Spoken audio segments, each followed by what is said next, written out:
morning, everybody. Welcome back to the channel for Starship. Not to be confused with Starliner, which we had yesterday. Today is Starship, the SpaceX Starship integrated flight test number 4. This is an exciting day. We are going to have excitement guaranteed, assuming we have a launch attempt. But this is the big deal here. We've had 3 prior flight tests before this. Some have gone better than others. This is the 4th for SpaceX. Now, launching in Boca Chica, Texas. This morning, they are targeting a 7:20 a.m. launch time at 7:20 Central launch time, which is just over an hour from now. We're expecting SpaceX to go live with some video feeds here in about probably half an hour or so. We'll have a little bit of live views from SpaceX, and we should get a little bit of an update. Now, it is a 2-hour launch window. We don't have an exact promised time. So right now we have a targeted time, 7:20 Central. That is what they're aiming towards. So that's hopefully what we'll have in an hour and 7 minutes. But it is a 2-hour launch window. So that 2-hour launch window starts at 7 a.m. Central. So it starts in about 45 minutes from now. And then it goes until 9 a.m. Central, 10 a.m. Eastern. So they have the opportunity today, unlike yesterday with Starliner, they do have the opportunity to delay the flight today or delay the launch. If they see something, they could hold, they could wait a little bit. We've seen them during launch preparations get all the way to T-minus 10 seconds and hold it and then launch. So there's tons of things that could happen today, but let's get into what we hope will happen. Hopefully it's going to be a successful flight, but it doesn't have to be perfect to be successful. You know, we get a lot of people that they say, well, it exploded. It was a failure. It is a test flight. Let's remember that. It's a test flight, meaning they just have to learn more about the vehicle for it to be successful. Ideally, the test should proceed further than the last one did. But even if it doesn't, that could mean that they learned something from this flight, because they may have discovered some sort of anomaly or something they weren't expecting, and that just taught them something about the vehicle that they didn't know before, that they can prepare for flight test 5.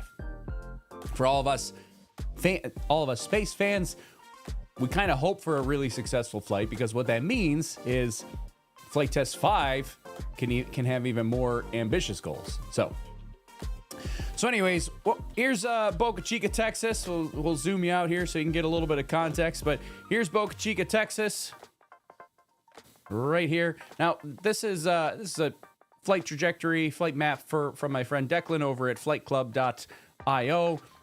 It does show a booster return. They're gonna kind of do a simulated return. It's not coming all the way back to the launch pad. Flight test 5 might, not today though. So just keep that in mind as we go through this. But anyway, so launch from Starbase here in Boca Chica. Nice little blurry map here. But launching from here, we will head up, and the path is going. Let's see if I can manipulate this map a little bit. Path is generally going this way in like a east-southeast direction, right? So the path kind of skirts right between Florida, missing a bunch of the islands, trying to keep the flight away from mass population for the most part. So kind of going to thread the needle right through here. And that's the idea. And then it will re-enter. The idea is to re-enter. We've got some hazards. We've got a couple different hazards. We've got a hazard over here in the Pacific Ocean, but the ideal spot for re-entry here is a re-entry over in the Indian Ocean with a soft water landing of Starship. So before we get there though, we're getting Starship and Super Heavy. They're gonna launch from Boca Chica. Super Heavy will separate from the Starship. It will flip around. It'll do a boost back burn, and it's going to land in the water. Hopefully it will land not crash. It's going to soft land in the water on what they call a virtual tower.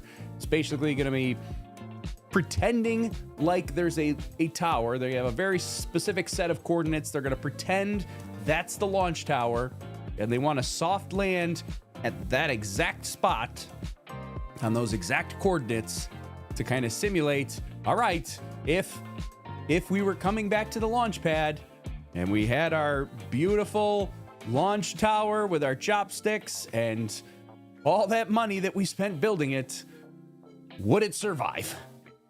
So that's the idea, and hopefully it'll have a nice soft landing. Now, Flight 3, booster successfully separated, flipped around, did the boost back burn, came back. During the landing burn, not all the engines ignited. In fact, almost none of them ignited. A few of them did ignite, but not a lot.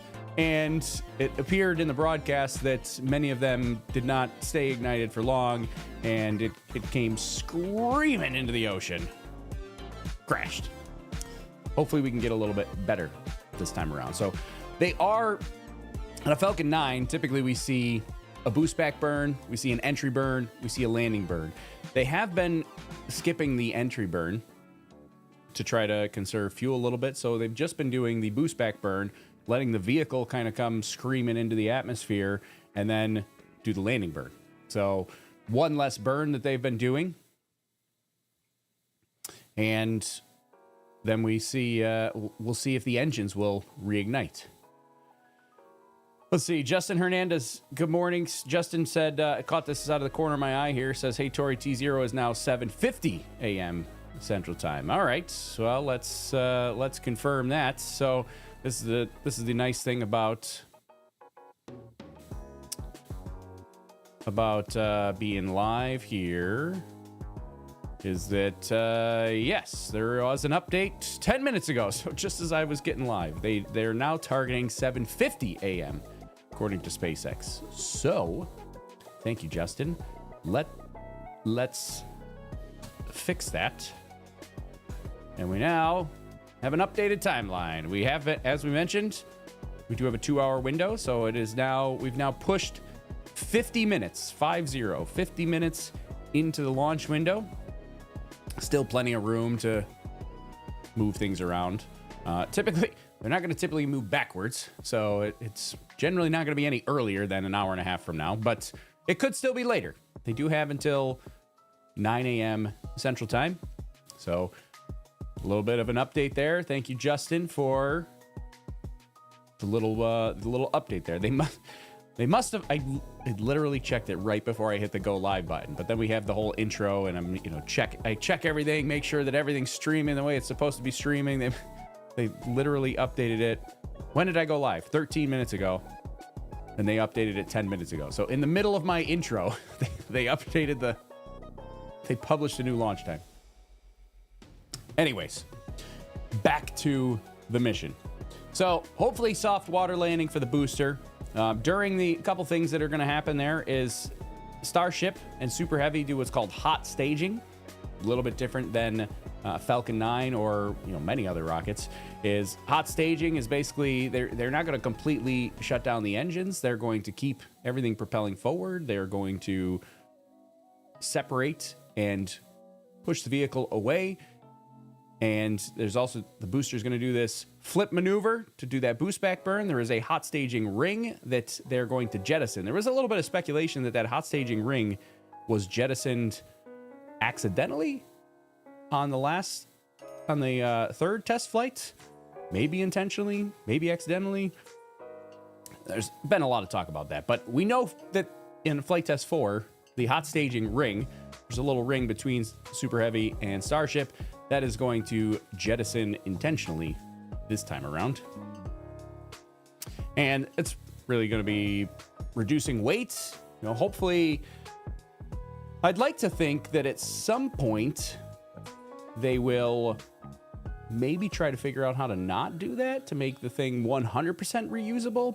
But even still, because that hot staging ring is something that's going to be expended. Even still, if it is expended, pretty small part of the vehicle compared to the whole rest of the thing. So minimal minimal expense that's being expended and sacrificed to the ocean.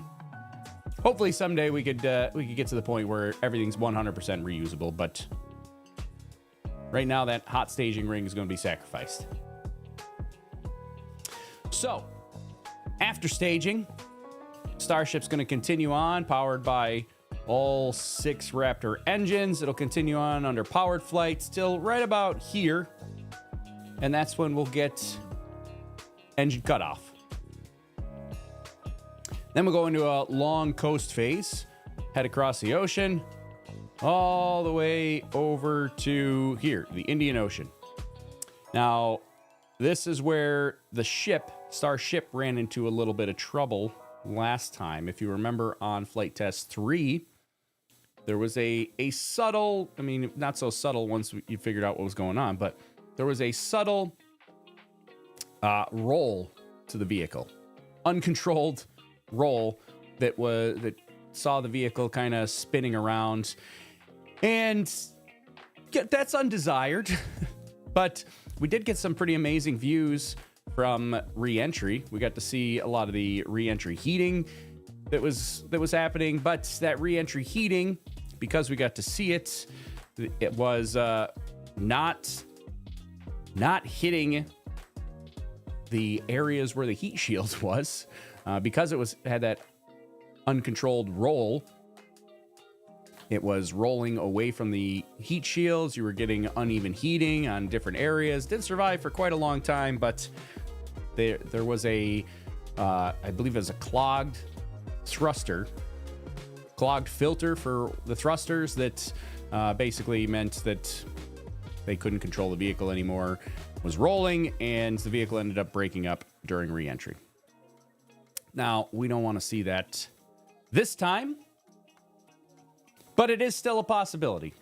If everything goes well, hopefully we have a good re-entry. We'll see some amazing views of it, courtesy of Starlink. All these video views are being streamed up to Starlink and then back to us for our viewing pleasure. Hopefully we have some amazing views of re-entry. If it can get through re-entry, it does have the plan to come all the way down and do a soft landing. It'll do kind of the belly flop flip maneuver and do a soft landing in the ocean. Now, there are basically plans that maybe this might not go well, right? It is a test flight after all. The FAA launch license that was issued to SpaceX actually has some exceptions in it. Let me pull it up to make sure I get this accurate. I don't have it up in front of me, but they're basically, so typically anytime the ship breaks up, the FAA and SpaceX is required to do an anomaly investigation, figure out what went wrong, how do we fix this in the future, things like that. However, there are 3 scenarios. Let's see, where are my 3 scenarios? There are 3 scenarios that basically the FAA has added to SpaceX's launch license that say that if any of these 3 things happen, you do not have to do a mishap or anomaly investigation, because it's basically considered like a high probability that this might happen. We know it might happen. We've planned for it to happen. We know it's not really going to be that big of a risk to the public. So if any of these 3 things happen, you know what? Don't even bother investigating it. Just fix it and go ahead and try again next time. And hopefully what that sounds like is that the next launch license could be issued a whole lot faster, assuming that it's one of these 3 things that happen. So the 3 approved exceptions include, number 1 is failure of the thermal heat shield during high heating. So we know that Elon Musk has talked about the heat shield, and right now they don't have redundancy or tolerance to lose even a single heat shield tile, because the secondary containment system is not sufficient. So it is a tough problem that they're working to solve. So it's something that's very plausible that they may attempt to go through the atmosphere. They may lose tiles during launch. Hopefully not. But if they do, or if the thermal shield fails during high heating, During that re-entry portion, the vehicle may be destroyed, but SpaceX doesn't have to do an anomaly investigation. It's one of the exceptions. Exception number 2 is if the flap system is unable to provide sufficient control under high dynamic pressure. So the flap system on Starship is going to be activated during re-entry, after re-entry, as it's coming into land. Hopefully the flaps, I mean, we've seen them operate during some of the test hops, that was just Starship. So we've seen that they can work. We've never really seen them work after re-entry, though. We haven't seen the Starship go through re-entry and then try to slow itself down using these flaps and control itself all the way to the ground, or all the way to the water in this case. So that's something we've never seen. That's something they've never tested. Of course, you can simulate that, but I mean, that is it's still a crazy thing that they're attempting. And so the FAA's decided that, you know what, if the ship is destroyed because the flaps didn't work so well, you don't have to do an anomaly investigation, right? We're kind of planning that might happen today. And then number 3 is the failure of the Raptor engine system during the landing burn. Now, I do have questions personally about this one, but it sounds to me, it's the question that I have, and it's not super clear in the launch license, is that it says during the landing burn. There are technically 2 landing burns. There's the booster landing burn and there's the Starship landing burn. I think they're referring to the Starship landing burn in the FAA launch license. So I don't think they would have to do an anomaly investigation, though, if the landing burn on the booster fails, because that's kind of just like, you know, the cherry on top is if we get a nice booster landing. But Starship landing burn, I don't know. I think they're talking about the Starship landing burn. Maybe they're talking about both. Either way, there's an exception in here that says that if there's a failure of the Raptor engine system during the landing burn, they don't have to do an anomaly investigation. So we've seen that. That's happened on the booster landing burns. The Raptor engines just failed to ignite. Not all of them. I mean, some of them ignited, but not all of them ignited. We might see that again today on Starship. Not all of them may ignite during the landing burn portion. So it could be a hard landing if not everything comes to life when it's supposed to. So there's our couple things here. We should check in with chat and say hello to everybody. I haven't really said hello and checked in on everybody. We'll take a couple questions and then we'll continue on. We're an hour and 20 minutes, back to an hour and 20 minutes, targeting 7:50 a.m. Central Time. Currently 6:29 Central or 7:29 Eastern. My time. You can see that here's my time. It's I'm UTC -4, which is Eastern Time. Central Time is another hour behind me. So let's see who's here with us and say hello to everybody. Andicon Max says we're ready. Lobster team, are we? Go. Let's Lobster Fest. Good morning to you, Andicon Max. Levi Strachan. I've been waiting for this one. Me too. I'm excited for this. Kali 001. I'm torn between the helium leak feed on Starliner and its docking and this stream, going multi-monitor and Chromecast multiple devices. I'll be back soon. Yeah, we've got also this morning, Starliner is preparing to dock with the International Space Station.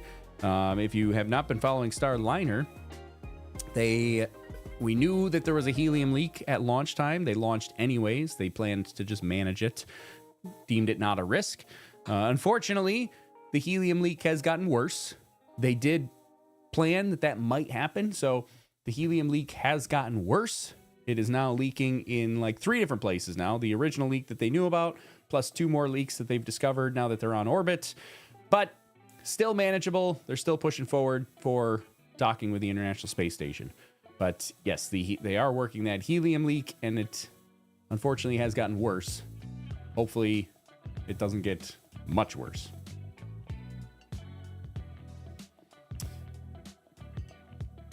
Who else is here with us? Carol says, Houston, we can proceed. We have coffee. Good deal. Yeah, gotta have the caffeine in the morning. I think I emptied my caffeine already. Carol also likes the intro to the stream. Thanks, Carol. Appreciate it.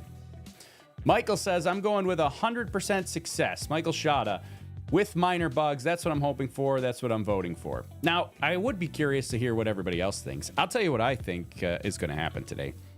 I think, and my friend TJ Cooney put it out on Twitter, and I kind of agree with about with TJ Cooney. I think we're going to have mostly things are going to be very successful. I think the booster might actually have a chance at having a soft landing. I think Starship will get into its, I mean, it's not really orbital. It's kind of suborbital. I think it'll get to its planned suborbital entry point. I think it'll go through the coast phase. I think they'll have the roll problem sorted out. I don't think it's going to have that uncontrolled roll. I think it's going to get into reentry, and then I don't know. I don't know. I've had two thoughts, I guess.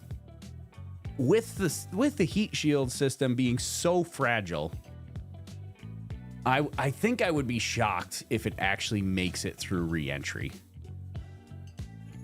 Because it just sounds like that heat shield system is incredibly fragile. So I will be shocked if it actually makes it through reentry. And then even still, if it makes it through reentry, I don't know. I don't see it personally.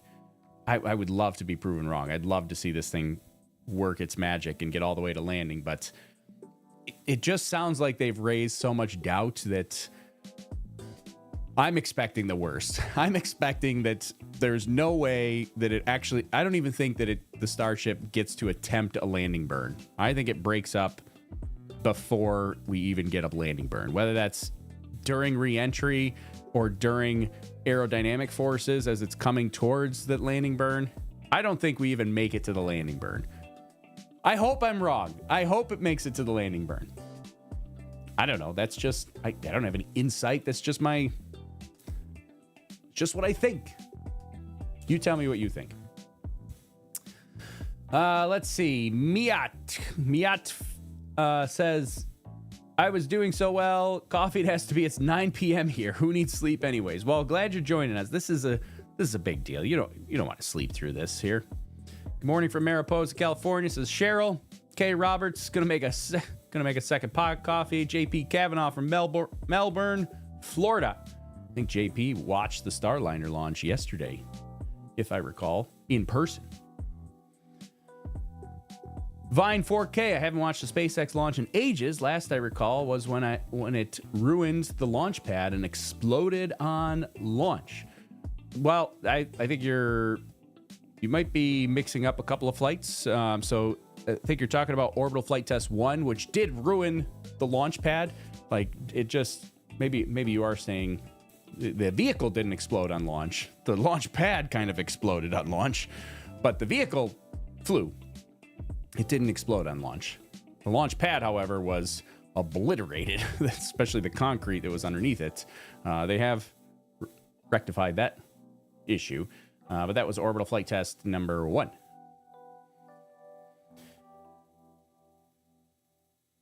Let's see who else is here. Cue the pump up music, says Justin Hernandez. We changed the launch time. A couple people sent that over. What are the expected milestones with this launch? So I think we covered them a little bit, but we'll go through a little bit of the timeline according to SpaceX. Let's see. Let's get rid of some of these things here so we can see our countdown timeline. So T-minus 1 hour and 15 minutes. Flight director is going to conduct a poll, verify go for propellant loading. 49 minutes. So we're just about, let's see, where are we at this point? That's pretty much right now. So we haven't started propellant loading yet, but they should be conducting the poll right about now. So this is kind of a critical point that, while I'm streaming here, maybe you all can keep me up to date, or I'll try to keep myself up to date as well. But this is the point where they'll be conducting the propellant loading. And this is kind of where It's really the point where we figure out, are we going to actually have a launch attempt? If they verify and they give the go for propellant loading, then there's really a good chance we're going to have a launch attempt today. They're not going to load fuel into the vehicle unless they really think they're going to push forward to launch. So there is tank farm activity happening this morning. So I've seen it on some other feeds. So there is venting happening. The tank farm is active in Boca Chica. We just haven't actually started propellant loading yet, but that should happen. That should happen here any moment. So they should be giving the go for propellant loading. And then the propellant loading will actually start at T-minus 49 minutes. So again, we're at 1:12. So let's assume that the flight director has conducted the poll and they verified that they are go for propellant loading. In a few minutes here at T-minus 49 minutes, they will actually start propellant loading. So they start propellant loading in Starship first. They do the liquid methane. Remember, it's liquid methane, not liquid hydrogen. Liquid methane, it's a methalox engine. And they do liquid oxygen. Then the booster fueling starts, the same thing there. That's at 40 and 37 minutes. Then we do a Raptor engine chill down on the booster and the ship at about 19, 20 minutes prior to launch, where they're going to cool everything down so it doesn't get shocked by the super cold temperatures flowing through there come launch time. Ship will be fully loaded with fuel at 3 minutes and 20 seconds. Booster is fully loaded at 2 minutes and 50 seconds. We get a go for launch at 30 seconds. Flame deflector activation 10 seconds prior to launch. Raptor start igniting at 3 seconds prior to launch. And then hopefully we launch at 0. Now we could hold at any point there. We do have a 2-hour launch window. Our current launch time that we're targeting right now is 50 minutes into the launch window. So we do still have another hour and 10 minutes that they could delay if they want, if they so choose. That's how space flight goes, especially test flights. So now here's a little, let's see, can we zoom in on this a tiny bit? Maybe I'll get let's see, where should I put myself? How about I'll put myself here, out of the way. So here's our flight test timeline here, just to give you an idea. We covered this a little bit here, but obviously we get our engine starts, we get launch, we go through ascent. We're going to do hot staging. We do have, there is an acronym here that SpaceX uses. It's called MECO. A lot of us have probably heard of MECO, and typically MECO stands for main engine cutoff. But in this instance, SpaceX is not using MECO to mean main engine cutoff. They've kind of toyed with the words. They're still using MECO, but it actually means most engine cutoff. Because they're doing hot staging, they're not shutting off all the engines. When they call out MECO, that doesn't mean main engine cutoff. That means most engines cut off, but not all. So, yeah, an interesting little twist on the classic term MECO. Anyway, so then we get hot staging. Booster does a little flip maneuver. We get a boost back burn. Super Heavy is going to descend and hopefully do a nice soft water landing with a landing burn. Starship, meanwhile, is going to continue on the ascent. Get Starship engine cutoff, long coast phase, and then the real question: what happens during reentry? Starship reentry, and hopefully a nice soft water landing.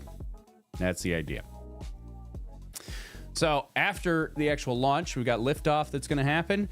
Max Q, it'll go through, maximum aerodynamic pressure on the vehicle. Super Heavy, there's our Super Heavy MECO that I just mentioned. It's not main engine cutoff, it's most engines cut off. You can see they did put it right in here. So Super Heavy MECO, most engines cut off. And that's because they're going to leave a couple engines on for that hot staging. Starship's going to ignite the Raptor engines, then they'll do stage separation. Super Heavy does its boost back burn here. This is about 2 minutes and 49 seconds into the flight. Hot stage jettisons at 3:54 after the boost back burn shut down. Then we get the landing burn attempt for Super Heavy. That's the landing burn is the landing attempt is about 7 minutes after launch. So we'll keep an eye on that. Starship engines cut off at 8:23. Then we've got that long coast phase that'll go until 47 minutes after launch.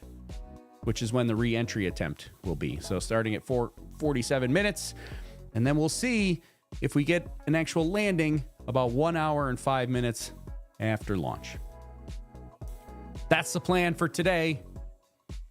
Hopefully, it is a successful mission, and we get to see some really exciting stuff today. I don't know. I can't see this making it all the way to landing, but I would absolutely love to be wrong on that. All right, let me check on a couple other people. Define soft, yeah. Soft, a soft water landing. The definition there is that it would have survived had it have been a landing on land. It would have survived and not damaged anything. That's what we're going for. Are they going out to pick it up? So there is I don't think they're going to actually pick up the booster, but of interest, let's see, we do have, let's go to this view.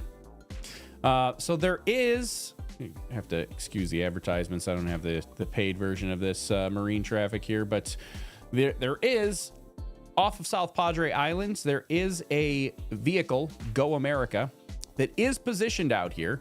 Go America is one of the support vehicles for SpaceX, and it is positioned out near the booster landing area. Now, I don't think there are plans to recover the booster. I suspect, typically when they do a flight like this, there might be like charges built in, or they might just open the vents to basically flood the ship and sink it to the bottom of the ocean. With Go America being out there, I don't know if it's out there just for video purposes, or they are going to actually try to bring it. I mean, they don't have any processing available really to bring the booster back and do something with it, but it may be out there for data collection. I don't know, but there is a support ship that is out near the booster landing area. Nothing out by where the Starship is going to come down. So that's just going to be vented and sunk to the bottom of the ocean.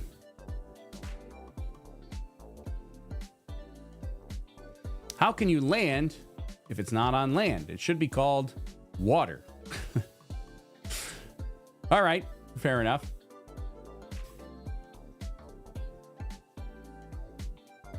Let's see. Oh, my chat just jumped all the way to the bottom. Hold on, I was reading that. Since Starliner is expected to meet the ISS today, can we get an update on that before Starship gets going? Yeah, they're still targeting a docking at 12:15 Eastern time today. They won't actually start the whole rendezvous docking procedure until 9:30. This is Eastern time, so they still have another hour and 45 minutes before they really start all the rendezvous operations with the space station. But right now with Starliner, they are working a helium leak. It's under control, but it has gotten a little bit worse. There's our brief update. Is the range clear? As far as we know, the range is clear.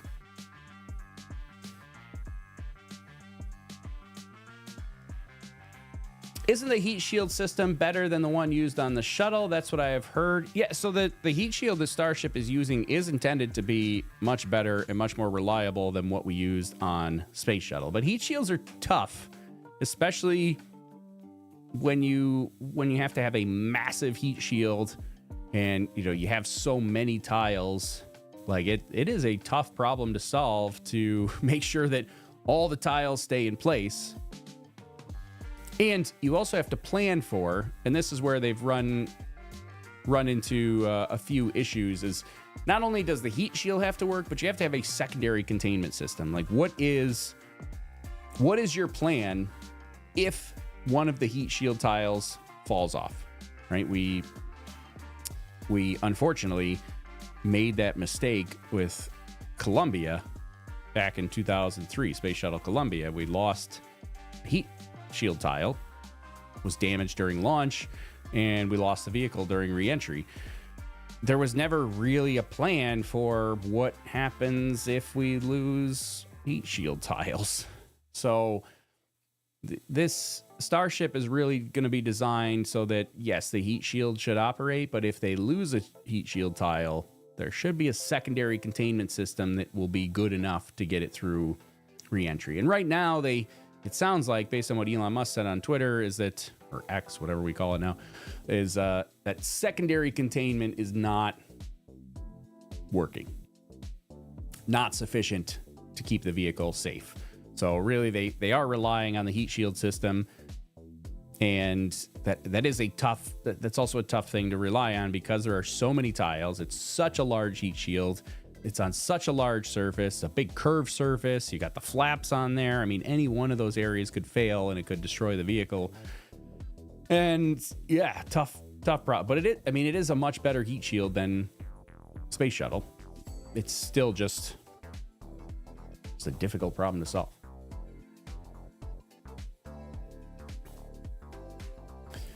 Adam Bell says, plot twist. He thinks booster and ship will rud after stage separation. Hot staging ring makes it back to Boca Chica and lands next to Star Hopper. Yeah, well, hopefully, we don't want the hot staging ring back. We want everything else back. Wouldn't that be the thing if only the hot staging ring survived? No, we can sacrifice the hot staging ring. Let's keep everything else.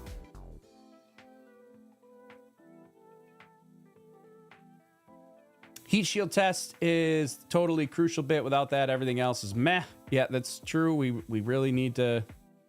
Heat shield's got to work. I think it will be better. Martin thinks it'll be better than Flight 3, but will still fail on re-entry, as this will only be the second attempt. I mean, I can't say I disagree with you, Martin. I kind of feel the same way. I feel like, you know what, if it fails during re-entry, I would kind of go like, yeah, you know what? Well, that's what I expected. If it makes it through re-entry, I will be shocked. This is a heat shield test. I mean, this is a full vehicle test, right? This is only the fourth time this vehicle has flown. The first two times it didn't get very far, so we've only really had one flight where it actually even made it to space. And so this will only be the second time, hopefully, that this vehicle makes it to space. And the second time they're going to attempt re-entry. So yes, it's definitely, I mean, that is one of the main goals of this flight, is testing the heat shield, testing re-entry, testing control of the vehicle during re-entry. Because it's not just the heat shield we're testing, right? If you remember on Flight 3, we made it to re-entry. The heat shield might have been great, but they couldn't control the vehicle. The vehicle was rolling. And so the heating wasn't even happening on the heat shield. It was happening, it would roll to the side, and then it was heating the side where there was no heat shield. And then it would roll to the other side, and it was heating the other side where there's no heat shield. And so not only are we testing the heat shield, but we got to test control of the vehicle. We got to make sure we can keep the heat shield pointed to the hot side.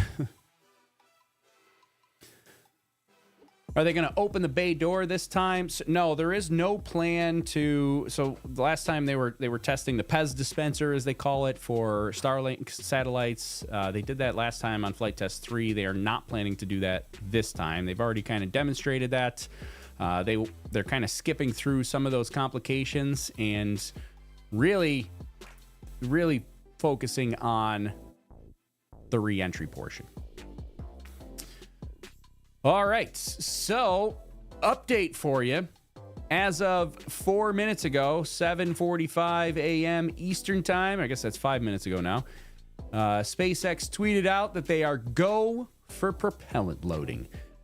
Oh boy, go for propellant loading. That is super exciting. That means they're going to give it the old college try here and go for a launch attempt. They are loading fuel into the vehicle, or they will be loading fuel into the vehicle in about 10 minutes.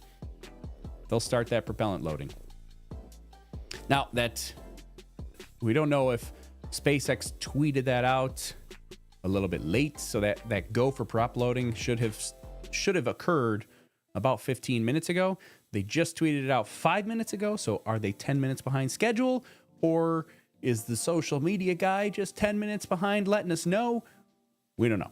So as far as we know, they're still targeting 8:50 Eastern, 7:50 Central, which is almost exactly an hour from now, 58 minutes from now.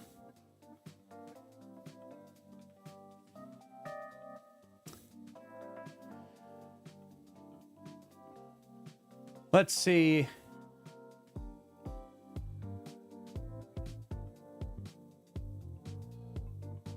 I hope they put cameras inside, so if there's heating on reentry, we can see that. Yeah, I don't think we're going to see cameras inside, but there are cameras on the outside. Specifically, the camera that we saw last time is on one of the forward flaps, which was kind of cool. It was a little bit disorienting because the camera was moving all over the place, but that's because the flap was moving all over the place. So there is a camera on one of the forward flaps that faces back towards the aft end of the vehicle, and we should hopefully get a pretty good view of that. Let's see. Let's go over to some of the other platforms. Over on the Twitches, we had See Me No More. It says hashtag Space Lobster. There's something for every lobster fan. Wants to know what time is launch. 57 minutes from now. That's what we're targeting. The window, there is a 2-hour launch window that begins in 8 minutes. However, they have pushed the launch 50 minutes into the launch window. There's still another hour and 10 minutes that they could delay further if needed. But as of now, they've pushed it 50 minutes into the 2-hour launch window. 2-hour launch window opens in 8 minutes from now. Loving Liam Watt over on the Twitches. Loving Space Launch Weekend on my birthday weekend as well. So excited. Well, happy birthday to you.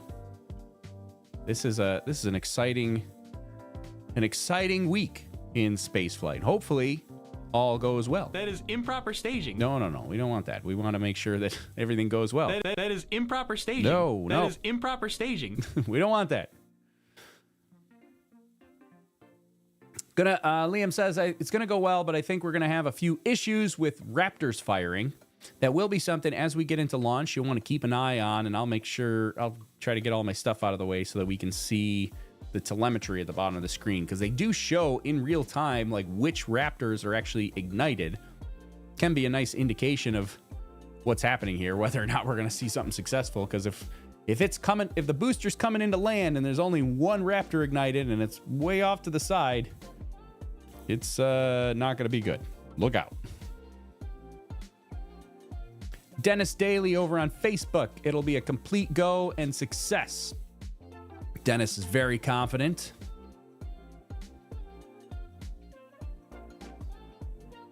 Will any lobsters be harmed during today's launch? Only if they get near the T-Teb source. Space lobster ate the T-Teb. That's the answer. That's the answer. I mean, it could be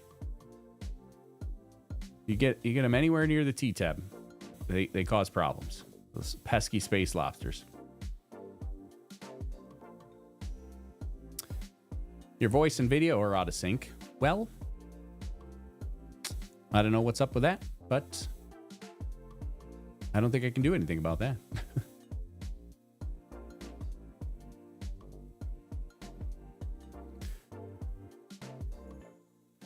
Let's see what it's been.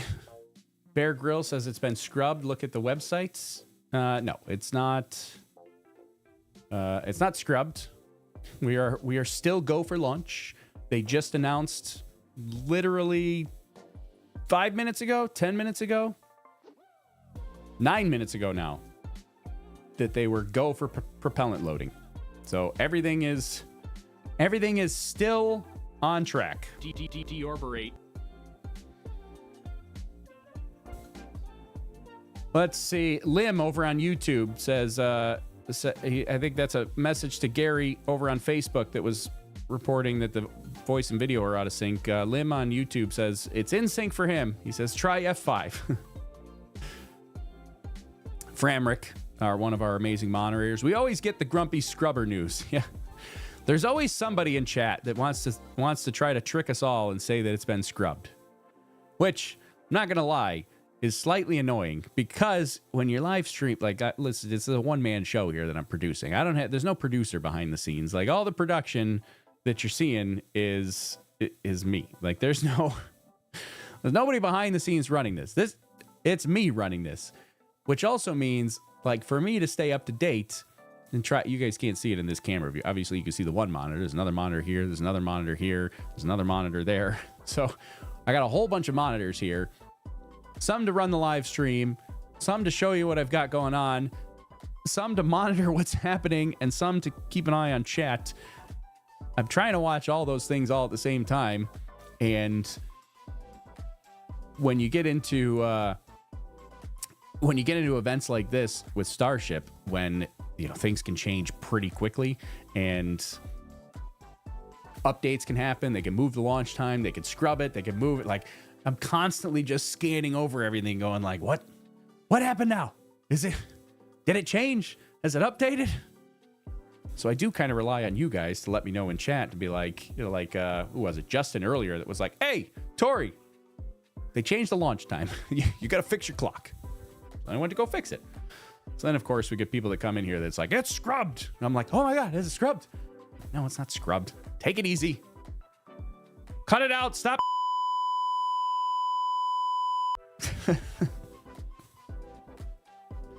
All right. Anyways. Where am I? What are we doing here? 52 minutes prior to launch. Let's get back to that button.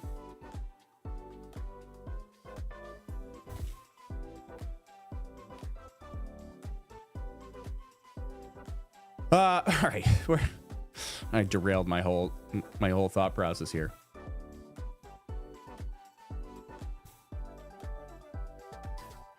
So, well, what we're waiting for now, so we've got go for propellant loading here. We could take a look at, we'll look at a couple of stats for you. Maybe give you some juicy flight stats, courtesy of my friend Declan over at flightclub.io.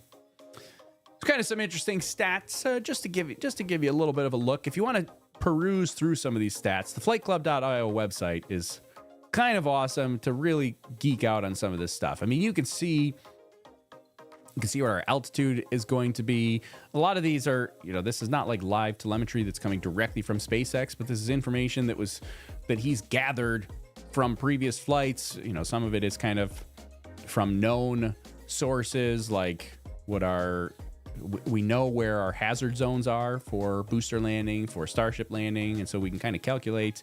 I say we, like I'm doing anything. I'm not calculating anything.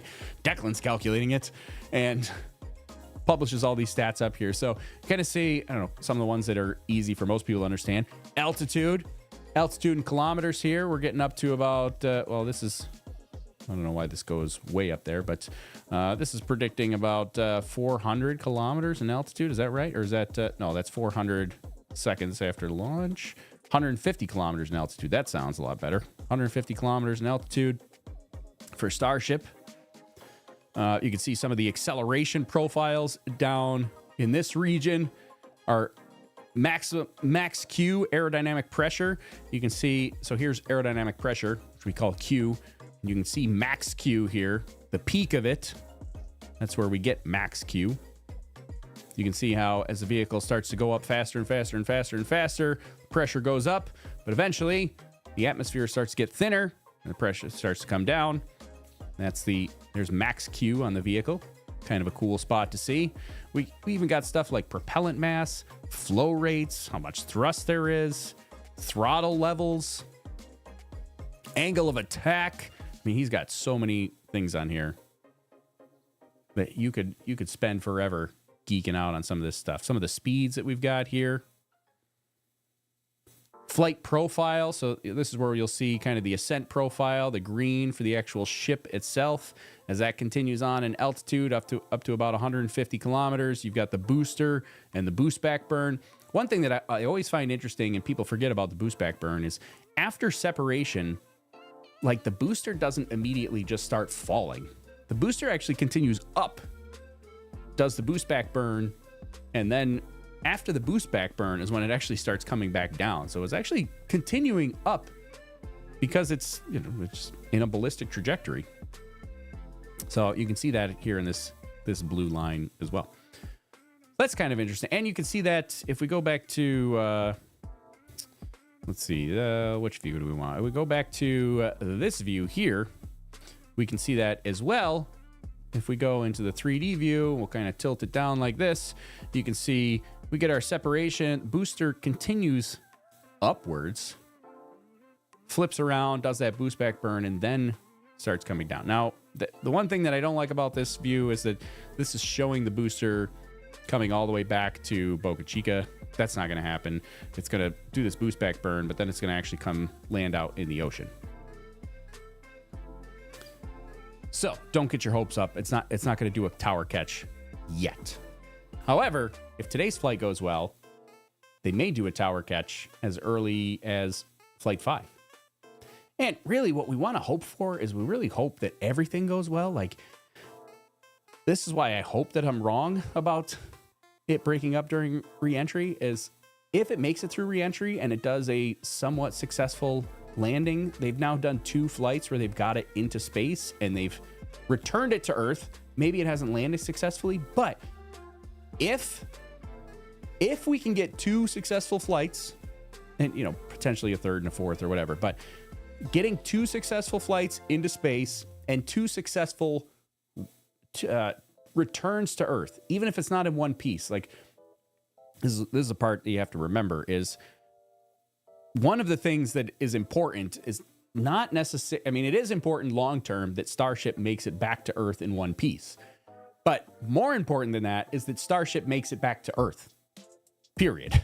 Because you don't want a Starship in orbit forever.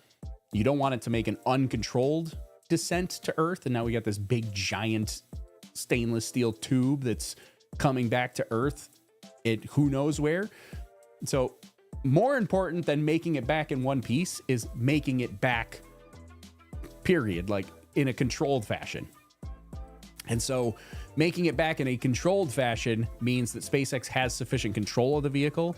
They can re-enter it and dispose of it properly. Whether it lands in one piece or not is still something that they can work out. But what that means, and what that's a stepping stone to, is that potentially as early as later in 2024, like later this year, Starship could turn operational for cargo like Starlink, right? If you can all of a sudden, if you can start launching Starlink satellites, I mean, think of how many Starlink launches they're doing right now. It seems like they're doing one every other day.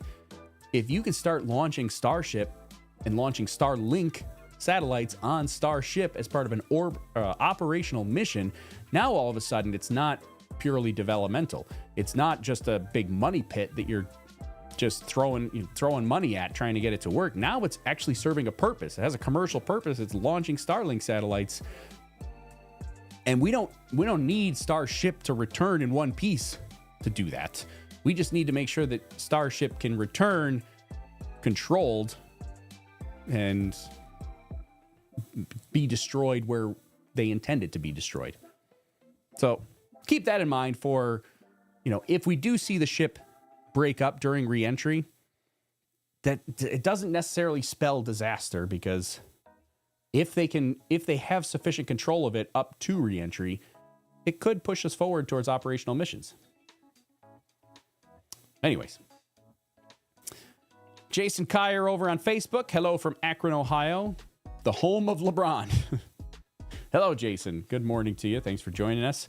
Hunter VR says, "What? You have a beard?" Yes, I have a beard now. I like the beard. Kind of a fan of the beard. Continuing on. Is the full volume of Starlinks over the 40 to 50 tons the current version can send up? Well, I think there are plenty of Starlinks. They can vary how many Starlinks they send up. They're not going to send up more than they can support. So,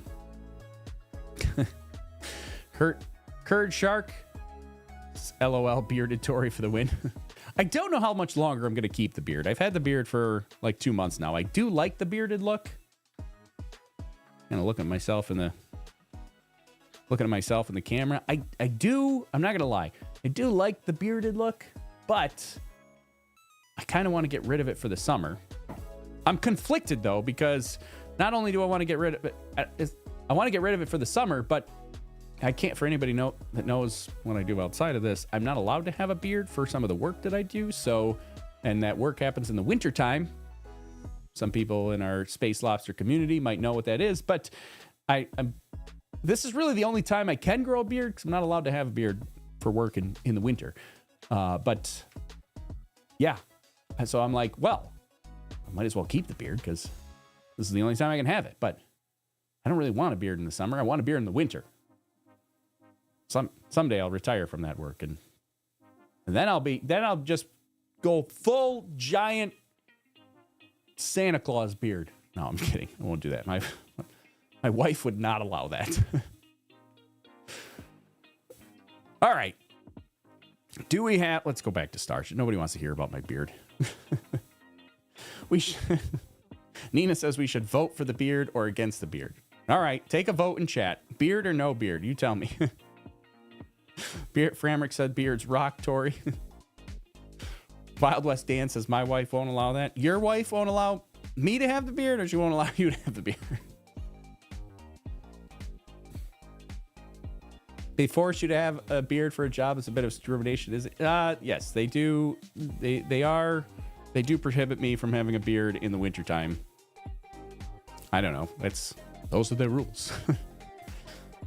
If you, I'm not going to go into detail about that specific job, but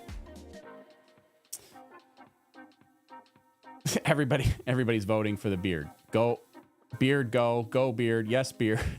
Why are we talking about my beards? It's not the plan for today. Dennis Daly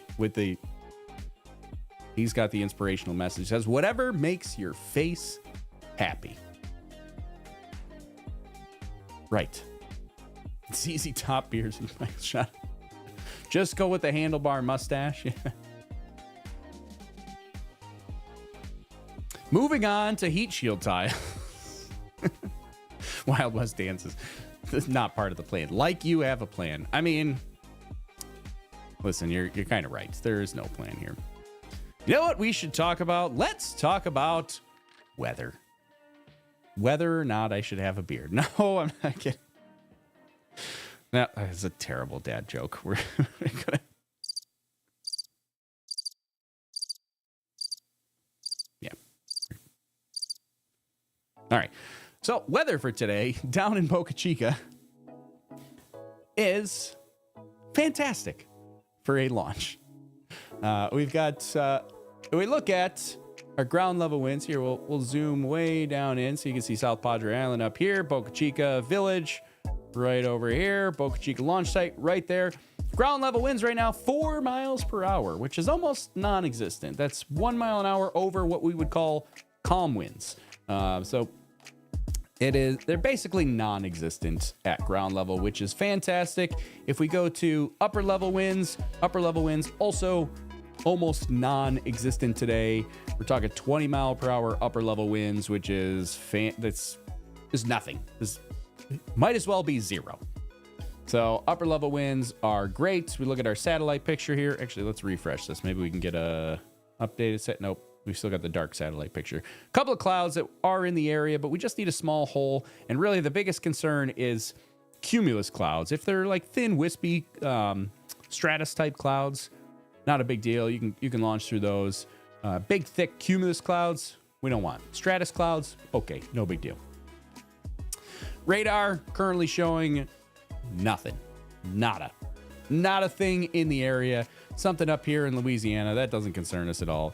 And really, we don't have to be that concerned with the launch corridor as far as weather goes. I mean, they do want to have decent weather at the booster recovery area, decent weather at our Indian Ocean splashdown area. You know, we probably don't want to land in the middle of this mess here, but you know, our landing zone is out here.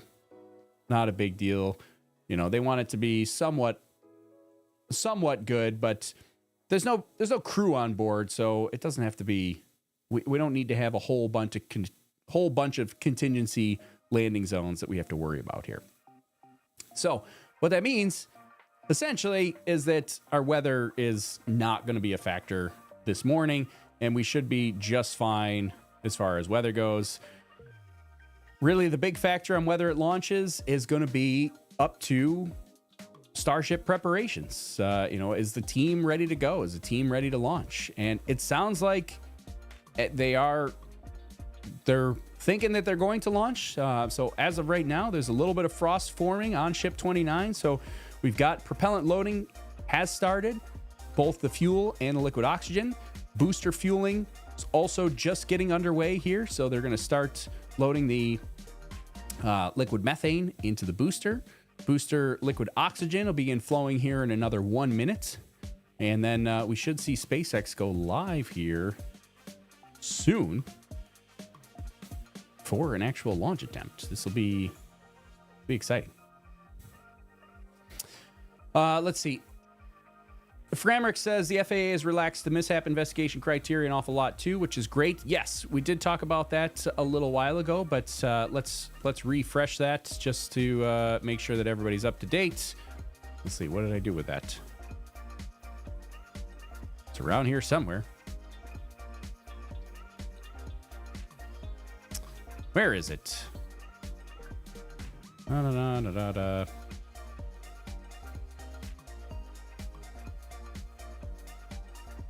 I think I closed it. Hold on, let me pull it up here again. Why did I close it?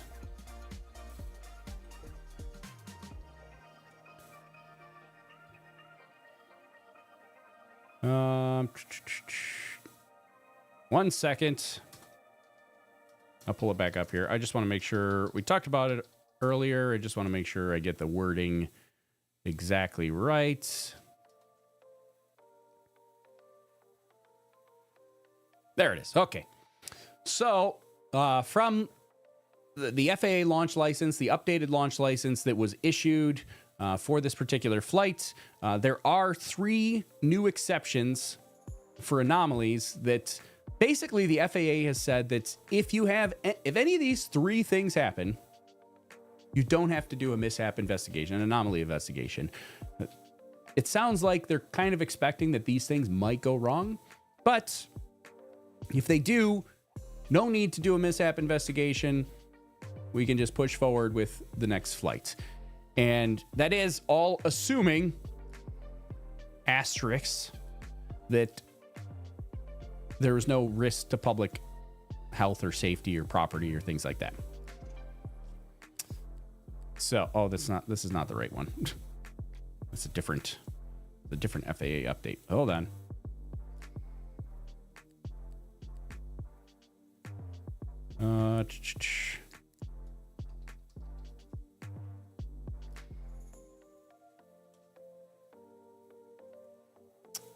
Come on.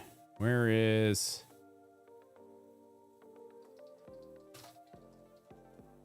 I want to looking through my materials. Just bear with me 1 second. Everybody just hang out. Talk amongst yourselves. I gotta find my...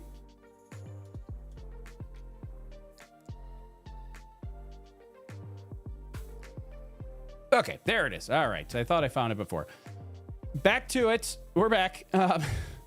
Good. There are 3 exceptions that have been approved by the FAA. Number 1, failure of the thermal heat shield during high heating. So if the heat shield fails during that reentry, that high heating period, it's kind of an expected condition. SpaceX doesn't have to do an anomaly investigation for that. Number 2 is if the flap system is unable to provide sufficient control under high dynamic pressure. Again, we get through reentry. Flap system has now got to keep that thing under control, bringing it to the landing burn, and that may go wrong, right? We have seen it go right during some of the Starship hop tests. Looked like it worked really well. We hope it works really well today. If it doesn't, if the ship breaks up, doesn't have sufficient control during that high dynamic pressure, then no anomaly investigation needed. That's an exception. And number 3, failure of the Raptor engine system during the landing burn. I suspect that what they're specifically calling out is the Starship landing burn. I don't know. It could be both, because I don't think they really have to do much of an anomaly investigation if the booster landing burn fails as well. But I think what they're specifically calling out for an exception is the Starship landing burn. If there's an anomaly during the Starship landing burn, engines don't light up, you only get a couple Raptor engines, whatever it is, Again, no anomaly investigation needed. They're basically going to say, you know what? That's part of the plan. It landed in a safe area. It didn't put anybody at risk. And it's just now it's kind of like the FAA is allowing this development to happen. We know that, you know what, your engines might not work perfectly, but if everything else in the flight worked perfectly and it landed in this within the hazard zone that we're expecting, it's basically not putting anybody at risk, then we don't need you to go through a big investigation. Just continue on with your test program.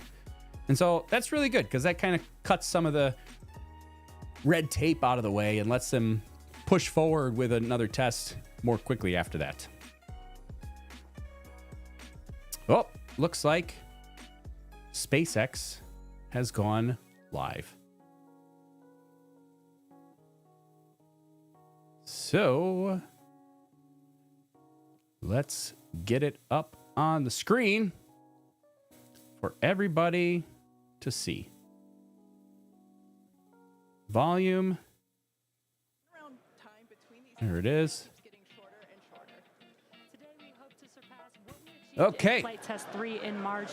Our primary goal is to get through the extreme heat of Starship Reentry, which is no easy Let me get my clock As with updated. all of our flight tests, our goal is to collect as much data as possible. Every flight gets us another step closer to a fully operational Starship. Starship is the most powerful vehicle ever developed and the first design of a rocket that is capable of making life multiplanetary. Starship will allow us to land humans on the moon again after more than half a century, fly the heaviest payloads ever flown, and ultimately fly humans further into space than ever before. Getting there will require us to fly frequently, which is why we're producing so fast. We already have hardware built and are preparing for our next several flights. But the most important thing about Starship is that it's designed to be fully and rapidly reusable, and of course, reliable. We've been designing from day one to realize a vision of having an entire city of people on Mars, something we know will take launching millions of pounds of cargo and equipment into space spread across thousands of launches.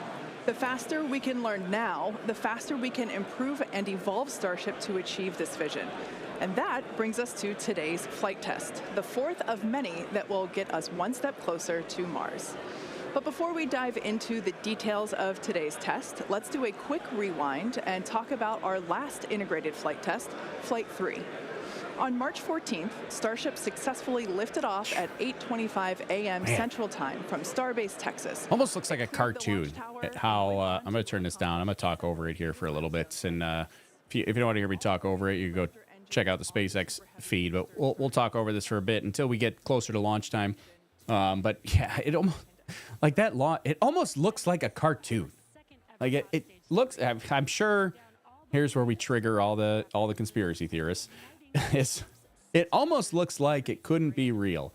Like, could you really blame a conspiracy theorist for thinking it's not real if you weren't in person and saw this actually happen? But I'm sure, enter the conspiracy theorists that are going to say that it's not real. It's not real. The Earth's flat, and Elon Musk is, I don't know, trying to take over the world. But yeah, so here we can see, this is kind of a cool view of the booster coming in here. We can see during the booster landing attempt, it did get a little bit out of control. Part of it is because the engines didn't ignite to start slowing it down.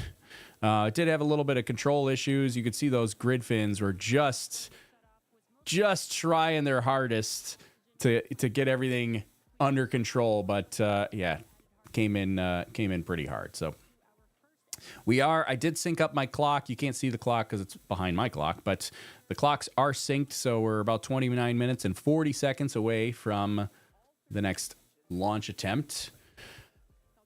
And one thing, we mentioned it over and over again. I did see a comment fly by. We probably shouldn't feed the comments like these, but I like to talk about them anyways because it is something that we do have to remember. Is that it is a flight test. Now I can't even find the comment that I wanted to talk about. Where is the comment that I wanted to mention? I don't know. Somebody mentioned a comment about it the previous flight's exploding or something. Where is it? Where? I don't, now I lost it. Can't find the...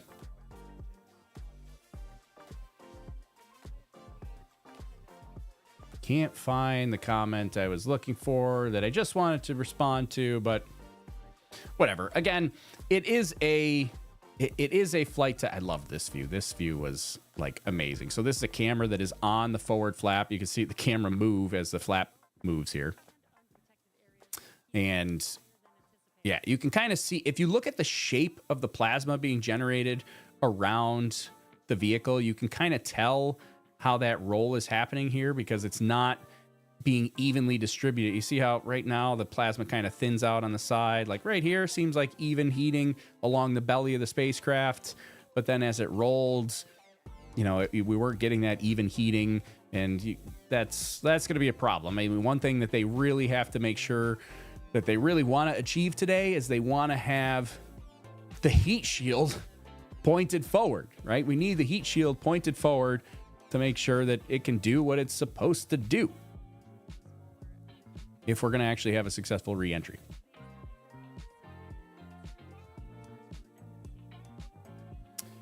Starliner docking time, 12:15 p.m. Eastern Time, 16:15 UTC is Starliner docking time. This is not Starliner, though. This is Starship today. Don't be confused. So we are 27 minutes away from a launch attempt. Starship Super Heavy looking good. You can see it getting a little frosty in the booster area there. So again, there are two tanks in the booster area. There is the liquid oxygen tank and the liquid methane tank. As they start to fuel those, you kind of see the delineation there on the last one. You can see exactly where the liquid oxygen tank starts. But it gets a little frosty on the outside. Again, super, super cold temperatures, just like most other rockets.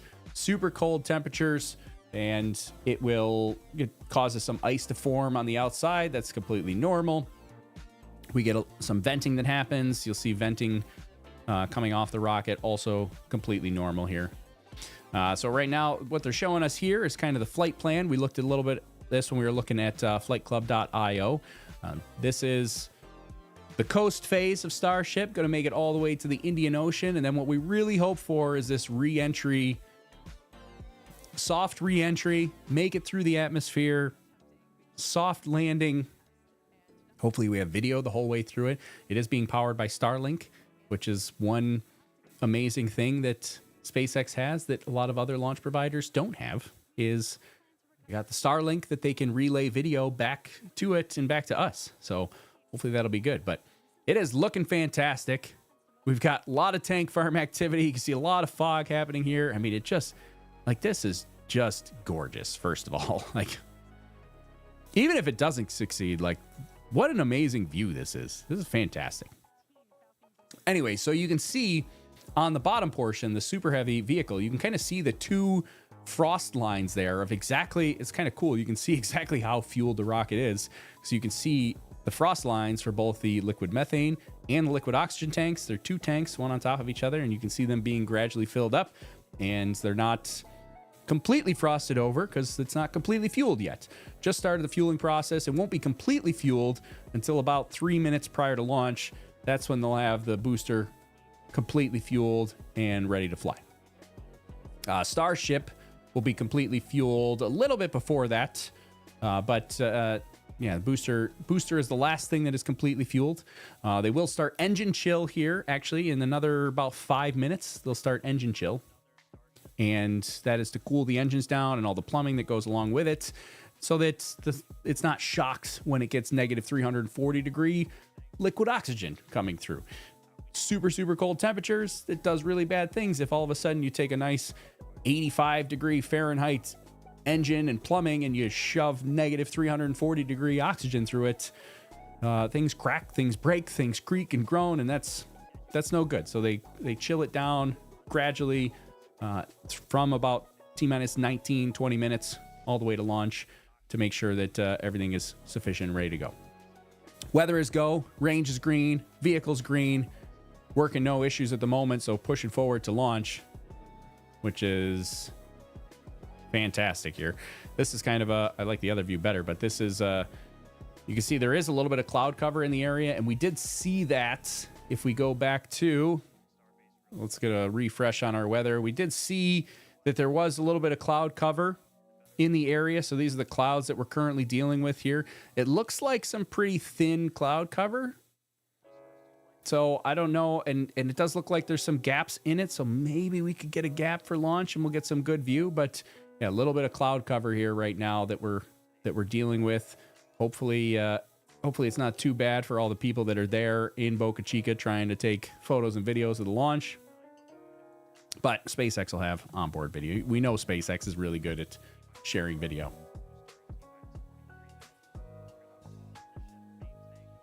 In just a couple of minutes to do the header tanks, which are going to do that attempted ship landing burn.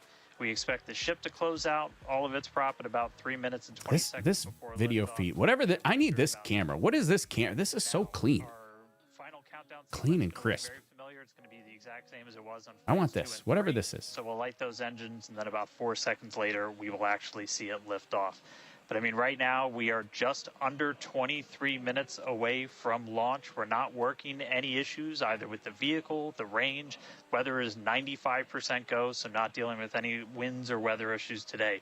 If we do have to scrub, our next attempt would probably be about 48 hours from now. It's all going to be driven by commodities and just how far we get into the count. But everything looking good for liftoff just about 22 and a half minutes from now.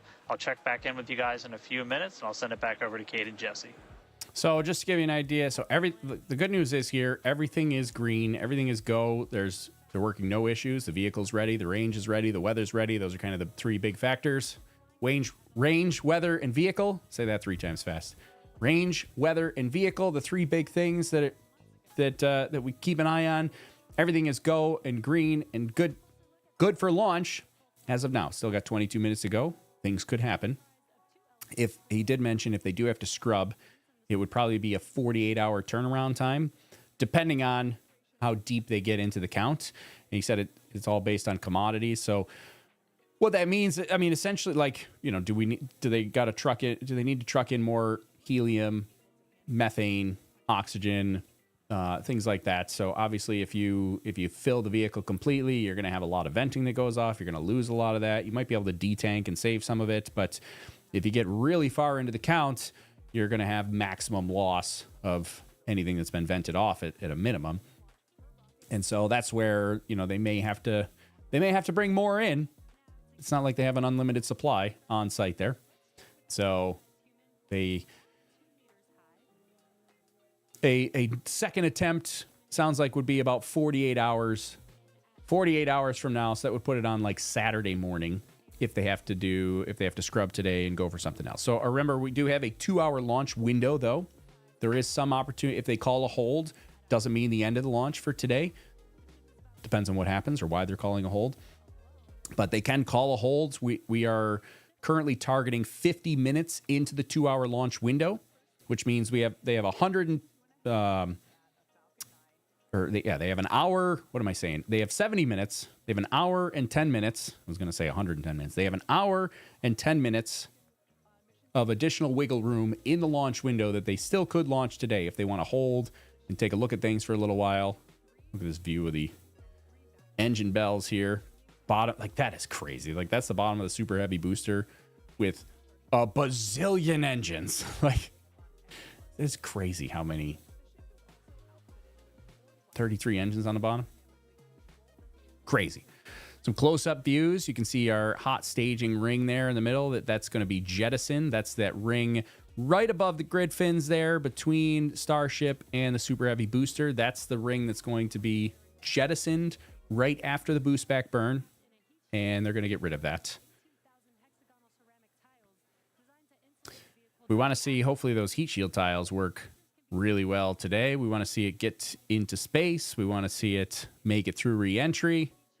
They got to have, like, it seems like they have a couple of drones flying around here for this, because these are some amazingly close views of this vehicle. Like, look at you. We can actually see, not only do we see the venting, but we can literally see the pipe. Like, it's kind of awesome.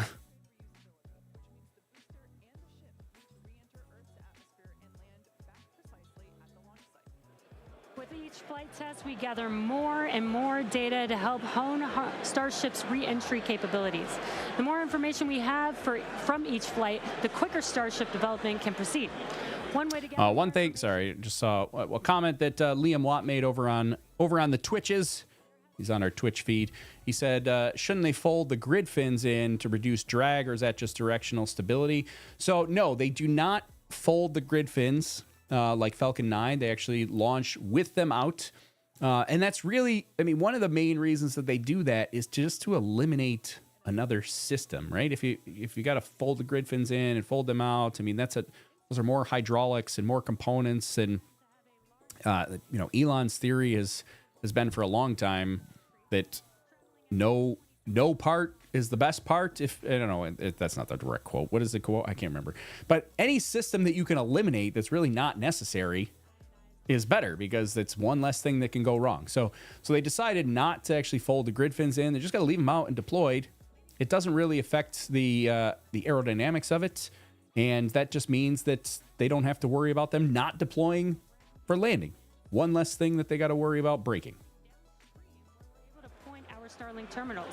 And with Starlink also operating at a higher frequency than traditional space-based communications, we're able to power through any residual plasma to provide real-time video and data at high speeds back to the ground. Super cool. We actually got to see this in action on Starship's last test, Flight 3, which had the first ever live HD video of a spaceship re-entering the atmosphere. SpaceX engineers were able to gather data on the performance of Starship as it re-entered the atmosphere and watched the heat shield in action. Now, the physics of re-entry are extremely hard to replicate perfectly on the ground, so access to this data is an invaluable tool for rapid iteration. In fact, one cool observation from that Flight 3 was seeing how shockwaves form at different parts of the vehicle and how they interact to put pressure on the ship, especially the flaps. This is really valuable for Starship, since no spacecraft has ever flown with 4 movable flaps like what we use for aerodynamic control. Starship's greatest strength will be rapid and reliable reusability, and Starlink has become a critical tool to make that a reality. Over the next few flights, we'll continue to improve the Starlink performance on Starship, eventually enabling more views and enabling more data to be transmitted in real time. And we'll keep experimenting during entry. You might have noticed a few tiles missing or looking different near the bottom of Starship. We intentionally placed one thin tile and removed 2 tiles completely. In their place, we now have sensors to see how hot things get without the tiles in those locations, while also testing some backup thermal protection options. Ideally, we expect Starship's re-entry to improve on each flight, thanks in part to this wealth of new data. But if getting to space is hard, returning from space is even harder. That's right. No one has ever succeeded in creating a fully and rapidly reusable heat shield. So we could see some spectacular failures before we get this right. But with communications improving on each flight, we will continue to gather more and more data to inform our development.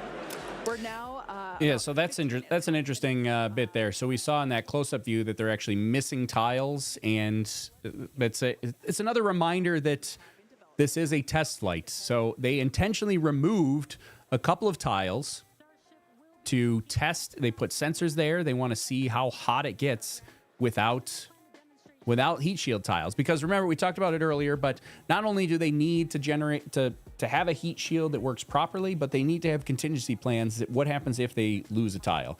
And so they need to, they're measuring for that secondary containment system. They need to have some fault tolerance that if they lose a tile, what is their secondary containment system? How hot does it actually get? What do we have to design? What kind of system do we need to design to accommodate this? Look at this. Is this the interior? Oh, this is the test that they did. Artemis test. They were doing some integration tests about how astronauts might function on the moon. So, yeah, for those of us going, can you update us on the goal of today's mission? Yes. So today's mission, right, it's a test flight. They want to get definitely at least as far as the previous test flight, flight test 3. So they want to make it to orbit, or the suborbital really, but they want to make it into space. They want the booster to do the boost back burn. They're hoping that the booster can land softly in the water. So they're going to do a boost back burn, and then they're going to simulate a booster landing on a virtual tower, basically a set of coordinates or a grid in the water that they're going to target. They're going to pretend like that's their launch tower and come down and do a soft landing at that exact spot.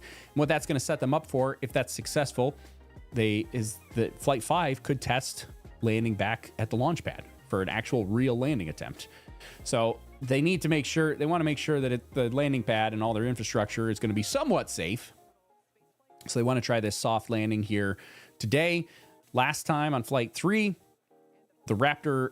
most of the Raptor engines for the booster did not reignite for that landing burn, and so it just crashed into the water. So hopefully we get ignition of the actual the engines, and then we get that soft landing. I gotta hit one of my buttons here. Okay, so then the other thing that the Starship itself will continue on into space. Hopefully that goes well, and they're going to go into a coast phase. They did that last time. Then they ran into trouble where they had this uncontrolled roll. Uncontrolled roll is no good. They want to eliminate that. They want to have the ship under control as it comes into re-entry. It's super important because they got to make sure that the heat shield that they've worked so hard on actually faces the hot stuff. It's actually pointed forward into the atmosphere, so the plasma that gets generated as the atmosphere gets compressed is actually the stress of that and the heat of that is actually being taken on by the heat shield. Last time we saw the vehicle kind of rolling uncontrolled, and so the heating was uneven. It was happening on parts that didn't even have a heat shield because they couldn't keep the heat shield pointed forward.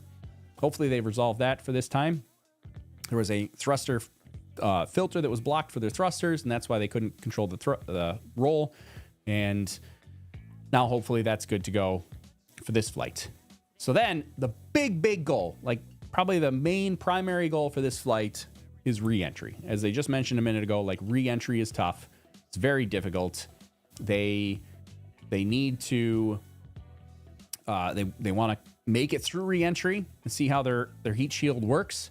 They did say that they took 2 heat shield tiles completely off the vehicle on purpose, and they have sensors there to measure how hot it gets without a heat shield. And that's really for the design of their secondary containment system. So they're going to have a heat shield, but they also have some secondary containment that what happens if the heat shield is not functioning or tiles break off or something, what's their secondary containment to prevent the vehicle from falling apart. So they have some sensors there. They do also have a thin tile that they intentionally placed on it as well with some sensors that, what happens if the heat shield takes on more heating than expected and that heat shield tile burns away. And, what kind of heating would we see on the vehicle itself? So a couple of tests that are happening during reentry. And this is why, I try to emphasize it so much. It is a test, right? It's to be successful. It doesn't have to work perfectly, right? It's a test. So they just have to gather data and collect data. So they want to ideally though, they would love to make it through reentry. Then they're going to do the belly flop there where they've got kind of the ship with those aerodynamic fins, the forward fins and the rear fins that are going to control the vehicle all the way down to the water. Then they're going to do a soft landing burn to attempt to soft land the Starship in the water. If everything works perfectly, Starship will land nice and softly in the water. That would be a 100% success flight. But again, I stress, pay attention. It's a test flight. It doesn't have to go perfectly. Now I've got your attention with the air horn. Thanks, Dan. Teams are also getting excited here at SpaceX headquarters in Hawthorne, California. There is How long until re-entry? So it will be, the re-entry will start about 47 minutes after launch with a landing attempt about an hour and 5 minutes after launch. So we've got launch coming up here in 10 minutes. We're still progressing forward. The clock is still running. Engine chill has started. They will begin. The ship will be fully fueled here in another couple of minutes. Booster will be fully fueled in another couple of minutes, right about the 3-minute mark. So about 6 more minutes to completely fuel the ship and the booster. And then we're going to push forward to launch. Then it'll be about the booster landing attempt will be 7 minutes after launch. Starship we'll have main engine cutoff about 8 minutes into launch, a little over 8 minutes. That's when it'll get into its coast phase. And then from 8 minutes to 47 minutes, we're just in a coast phase. We're just going to hang out, take in some amazing views of the planet. And then when we get to the 47-minute mark, we'll hopefully see that heating and re-entry, and then maybe a landing attempt at an hour and 5 minutes. Boosters will want them to return to the launch site for a quicker turnaround, which you can see in this animation on your screen. Now, this is not happening today. And that's when the tower reveals its dual purpose. But maybe for Flight 5, if the booster landing goes well, we might see this. We might see this on Flight 5, the next one. Landing. And our goal for the near future is to have 4 launch towers, 2 in Cape Canaveral in Florida, and they will look very similar to the ones that you see here in this animation. As we know, we find that our renderings tend to end up looking really similar to real life. So while this is a rendering, we do know we can look forward to this in the future. Like I said, we're going to have 2 at Cape Canaveral in Florida and 2 located at Starbase. Starbase will continue to be used for flight tests, and the towers at the Cape will come online as we prepare to fly operational Starship missions. In fact, we recently upgraded the actuators in the chopsticks, which are responsible for swinging those arms in for a catch. And we'll be testing an operational step on this flight by moving the chopsticks to the catch position immediately after Starship flies away. That's going to be really incredible to see. Yeah, so a couple questions I saw come in. Liam Watt over on Twitch says, why don't they just coat Starship in heat shields? That way they don't have to worry about dead spots with rolling issues like last time. I mean, there's a couple reasons. I mean, one, not only like the heat shield is not the only problem, but like they have to be able to control the vehicle. Like you can't resolve having an uncontrolled vehicle by just throwing heat shields on it and being like, well, that solved the problem. Like we got to control the vehicle. We got to make sure that we can control it all the way to landing. So really, the solution is to control the vehicle, not just to throw heat shield tiles on it. But also, the reason they don't put heat shield tiles everywhere, heat shield tiles are heavy. I mean, they're not super heavy; they're pretty light. But when you put a bazillion of them on there, like it adds significant weight. It's going to add cost. It adds more complications. You got attachment points. You got assembly. Like it just increased the complexity. And as I mentioned earlier, kind of the keep it simple method, like the best solution is no solution, or the best part is no part, or whatever. I forget what the quote is that Elon said, but essentially meaning that if you don't have a part or an item that can go wrong, like that's the best design. The best design is no part. I don't know. It's one less thing to go wrong. So not having something is, if you don't need it, is better. It doesn't have to go. It's something that can't go wrong on the flight. Jeopardize thing, right? You put more tiles on, like a tile could break off, it damage a grid fin, it could damage the flaps. So there's just a whole host of complications that if you don't need it, why put it on? Don't put it on if you don't need it. So that's why. Somebody said.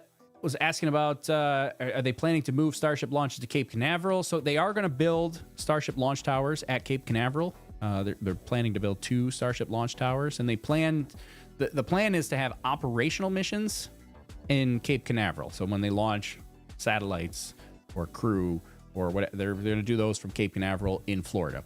They're still going to keep Starbase. Starbase is going to still have 2 launch pads for Starship as well. Those are meant more for testing purposes. Who knows? Maybe they'll turn them into operational, turn it into an operational launch site at some point. Anyways, they have run into like some environmental pushback at the Boca Chica launch site. So moving things to Cape Canaveral does make it a little bit easier for SpaceX when it comes to operational missions. They'll likely be able to do a much more rapid cadence at Cape Canaveral, because it's designed for space flights. They don't have the environmental concerns that they have at Boca Chica, and it's just the actual area in Cape Canaveral is much more secure. They've got a bigger buffer. There's a lot of good things about launching from Cape Canaveral, but they're still going to use Boca Chica for test launches and development. And that's still, for the foreseeable future, like we're still going to see a lot happening in Boca Chica. But eventually, operational missions will likely move to Cape Canaveral. There you go. Angel found Elon's quote. The best part is no part. Simple design is better because less moving parts means less complexity. There you go. Thank you, Angel, for looking that up for me. Best part is no part. Carl Johnson had it as well. Appreciate it. I knew I was getting the quote wrong, but I knew it was somewhere along those lines. Less is more. Yep, that's the idea.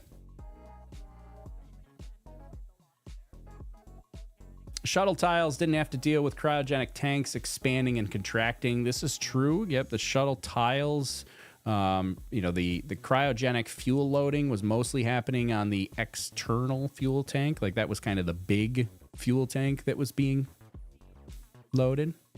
Oh, we're 3 minutes prior to launch. Oh, not even talking away. Like, Yeah, holy absolutely. smokes. Now, just as a We got to pull the Space Lobster Nation. We're 3 minutes away from launch. All of a sudden, I'm getting excited. Where's my? We got to pull the crew. We will be attempting to perform a landing burn. Space Lobster Nation, this is Space Lobster Control. Give me a go, no go in chat for Starship IFT-4 launch. We'll see a successful soft splashdown. For the ship, we're hoping to demonstrate. I wasn't paying attention. All of a sudden, we're getting pretty close. We're 2.5 minutes away. Here we go. Go for launch. Everybody's go. Bill's go. Nina, Jeremy.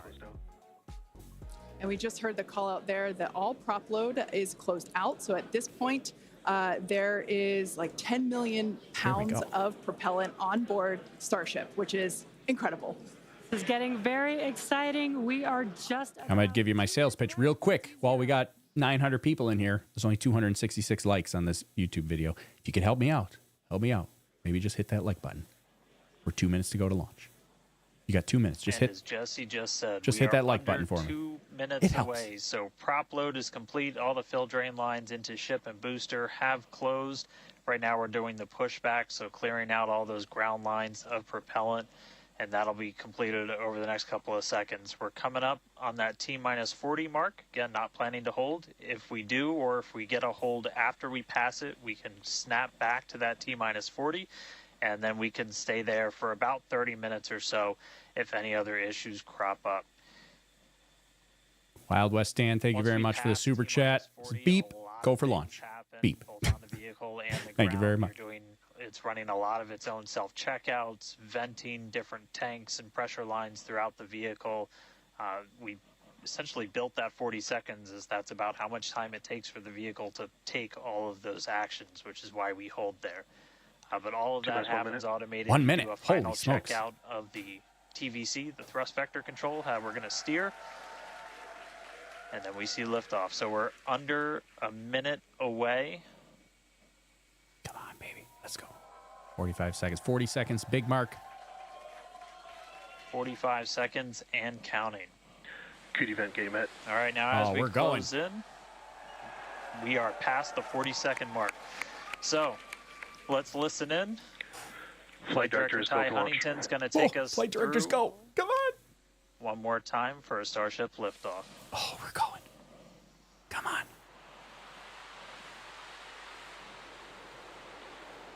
T-minus 15.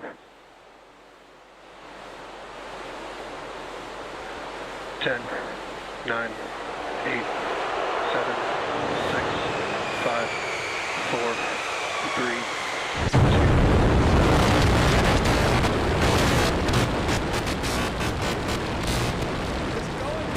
We have liftoff.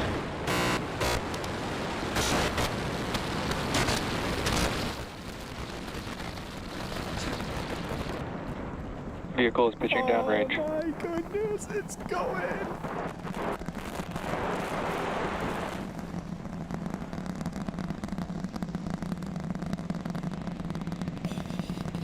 Oh my goodness.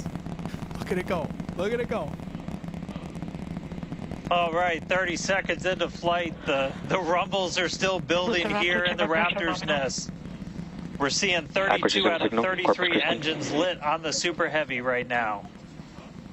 So we got Coming up shortly is one going to be engine max out. Q, that maximum aerodynamic pressure as we go uphill on the vehicle. Got one engine out. It's all right. One engine's out, but we're fine. Max Q. You can see that in the bottom left corner. All right, we just passed through max Q, so we're going to continue on up. We still have about a Supersonic. minute and 30 seconds until we get to stage separation. Starship now flying faster than the speed of sound.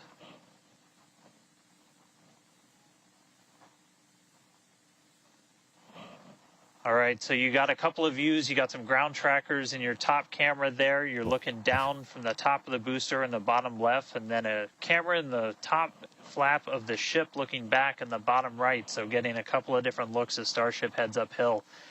Once we get the hot staging, a lot of things happen all at once simultaneously. We're going to light the engines on the ship, starting with the RVACs first, and then the 3 center sea level engines before we're separated. All of that exhaust gets plumed out the side of the hot stage, and then the ship will separate itself. All but the 3 center engines on the booster are going to shut down, so the booster never stops its thrust while we go through this hot stage maneuver. After that, the booster is going to do its flip, start heading back, and then the ship will be on its own power on its way to space. So that should be coming up in just about 30 seconds from now. We got about 20. As of right now, still looking in like 32 out of 33 Raptors lit on the booster. A lot of movement. And we'll start to see those stagger down. They're going to turn off in banks, so you'll see the lights on the bottom left screen of the engines that are active start to turn off in different groups, and you'll see those 3 center ones lit. A lot of movement. It's getting me nervous. Oh, here we go. Engine cut off. Most engine cut off. Still see there's three engines Ship lit. ignition. Hot staging. Stage separation confirmed. Boost back burn start up. Acquisition of Houston. Look at that flip. Oh, there's hot staging. Hot stage confirmed. Ship under its own power. Booster boosting back. Looks like all 13 are lit. Kate, we got a booster on the way back to the Gulf and a ship on the way to space. All engines lit on the booster that are intended for that boost back burn. Ship chamber pressures are nominal. Ship power and telemetry nominal. All right, the first stage currently performing the boost back burn. This is expected to last a little over 1 minute. This propels the booster back toward the coast, taking it to a landing in the waters of the Gulf of Mexico. As you can see on your screen in the bottom left-hand corner, we were only using the 13 center engines from here on. Boost back burn shut down. Heard confirmation there of good boost back burn shutdown. Stage 2 tank pressures are nominal. That's good. That's good. We got good boost back. Lots of excitement. So here, this is hot stage jettison. This is our view of the jettisoned hot stage. As we mentioned, this is a temporary fix to help reduce the weight of the booster, the Super Heavy booster. Future iterations will have a lighter weight integrated hot stage structure that won't need to be jettisoned. Okay, now the big question. After we jettison that hot stage, the booster will begin to attempt its water landing in the Gulf. In the meantime, the ship will coast for about 40 minutes or so up to an altitude of 214 kilometers. And after its coast phase, it will attempt a controlled reentry, including a flip maneuver and a landing burn just before splashing down in the Indian Ocean. But as a reminder, we are not attempting... Trajectory nominal. Good news there. Trajectory is looking good for the ship, which is on the right-hand side of your screen. 6:43, we're expecting the landing burn. You can see that speed increasing in the bottom left corner for the booster. At this point in time, as you can see, no entry burn. No engines lit on the booster. It is coasting back toward the Gulf of Mexico for a water landing and ship under power of all 6 Raptor engines. There's 3 sea level and 3 vacuum Raptor engines that are lit, as we can see on your screen. Wow, we need these engines to relight. We lost 1 engine during ascent, but all the center engines all lit and looked real good for the boost back burn. There's no entry burn, so the next time they ignite These will be the landing views burn. have been looking incredible. Super Heavy has been performing beautifully today. And you can hear the crowd is very excited about it. As a reminder for Booster, the primary goal today is to do a landing burn and a splashdown in the water. And we are just about 30 seconds away from that landing burn, expecting to begin. And an incredible view from the forward portion of the booster. This is basically on top of the Super Heavy booster, where we have jettisoned that hot stage. So now we can see this incredible view of Earth as it's making its way back down to the Gulf of Mexico. Right now, the booster is using the 4 hypersonic grid fins to guide itself through atmospheric re-entry. Slowing down now. Speed's coming down. And we are expecting that landing burn here. Landing burn now. Right about now. Right about now. Landing burn. We should have landing burn.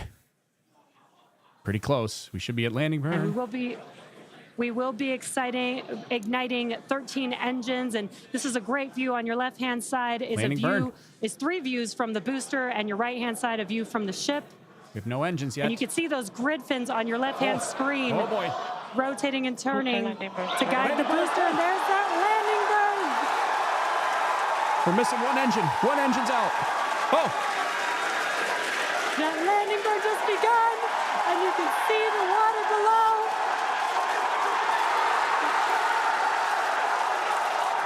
And we have splashdown.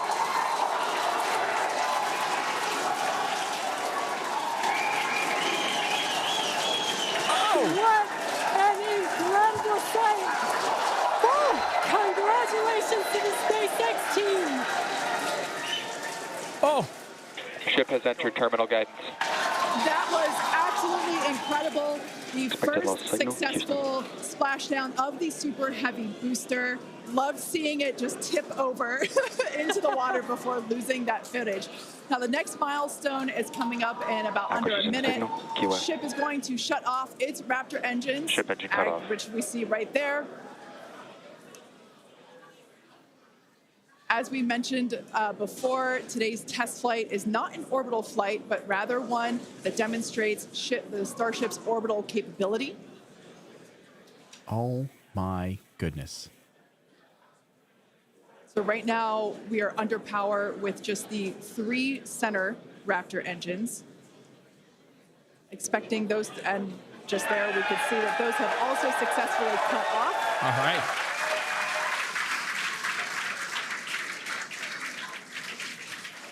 Oh my goodness. FDS is saved. What an incredible Nominal orbit insertion.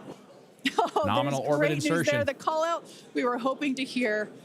Amazing views once again from Starship. We have our second Starship in space. These live views being brought to us by Starlink, which is on board the ship. Dan, what an incredible view we have once again. So exciting. We got another ship in space. Yo, I'm like still jumping up. Oh and down. my goodness. Like, this whole building was going absolutely insane when we saw the booster hit the water. I mean, wow. Congrats to everybody that's just been putting in insane amounts of hours on everything to make this thing a reality.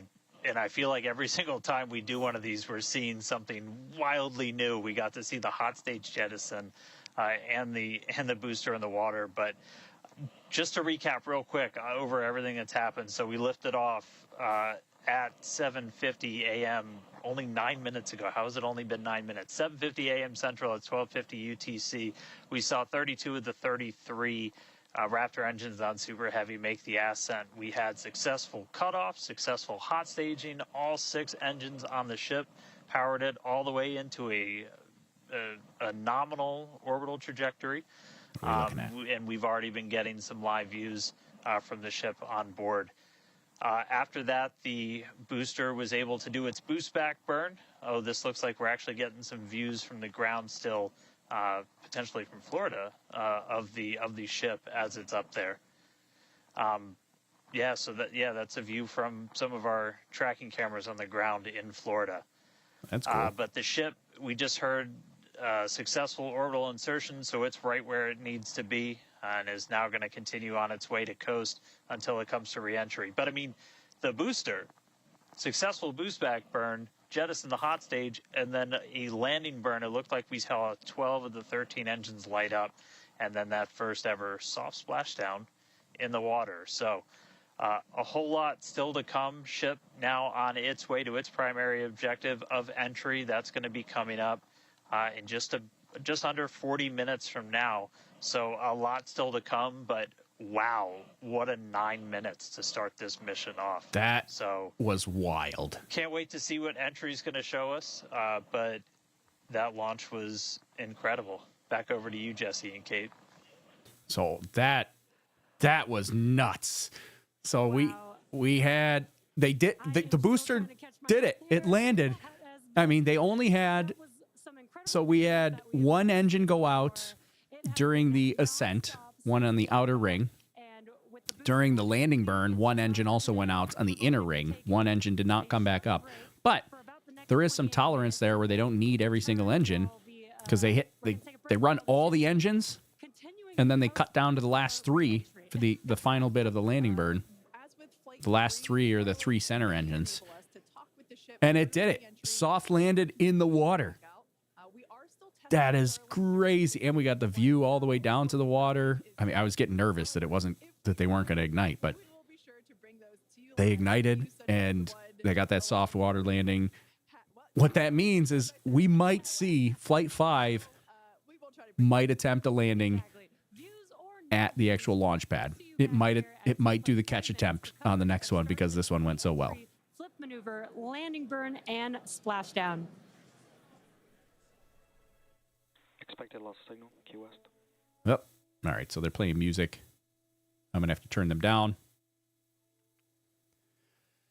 That was, I don't even know, but that was insane. That was craziness. So right now, interesting that we lost signal because they were supposed to be using Starlink. But we have no signal right now. Oh, that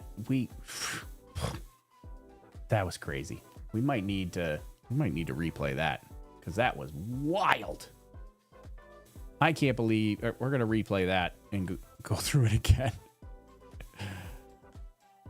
It did seem, I kind of wanted to comment that it seemed like the ship was kind of going sideways in orbit. We did see a little bit of venting. That could be planned. It could be just maneuvering and trying to get itself, it's a big ship. Could be just trying to reorient itself and get it prepared for that re-entry portion. But it did look like it was doing some venting and maybe could have been thruster activity though. Be thrusters that are intentionally trying to maneuver it to a different orientation. I was kind of hoping that we'd keep that video feed going, but whew, how about that booster landing? That was intense. Waiting for that. I'll get a replay up here going, but while we got everybody in here, before everybody leaves, just make sure you hit that like button for me on the YouTube video. It does help out. I know you hear it from every single YouTuber that says hit the like button, hit the subscribe, all that kind of blah, blah, blah, blah, blah. Right. Yeah, I know. I hear you. But you got to play the game. You got to play the YouTube game. So if you would, since we got, 1,500 people here hanging out, if all 1,500 people hit that like button, we'll be golden. Okay. There's my little pressure while I'm actively pulling up the replay here. And I'm still mind blown. And I'll get to some comments here too. Just a second. Let me pull up the replay.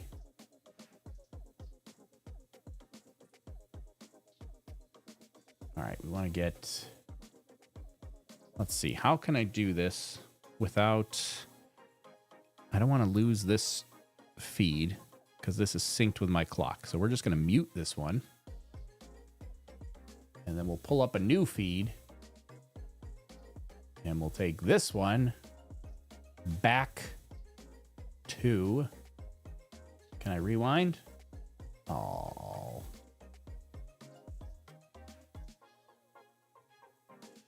This is why I wish... You know, it was great when SpaceX was streaming all their stuff on YouTube. But now I can't replay it. Well, maybe we're not going to get a replay because I can't replay it. It won't let me. Is there no way to rewind on?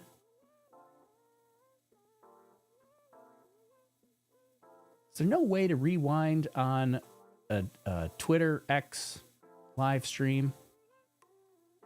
Replay your own stream? Oh, there you go. We could do that. Good idea, Carol. We'll just replay our own stream.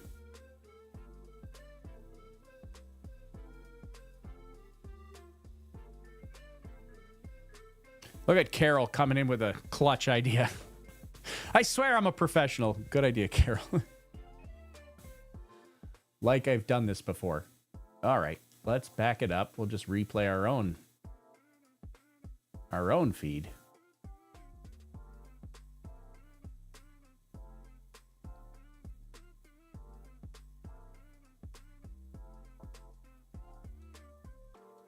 Hold on, I'm getting it pulled up here. Okay. So we'll take this. Let's see, we need volume. Take this. We'll put it over here. And then, we'll put our replay text up so people don't get confused. Let's see, let's move this replay text. This is live producing here, so stay with me. Something must be wrong for us to not have video. Yeah. Well, I mean, it is interesting. It is an interesting thought. We're still getting telemetry though, which is always something that I do like to look at. So if you look in the bottom right, we still have telemetry for the ship, right? Altitude is still updating, speed is still updating. That's good news for it not being a problem.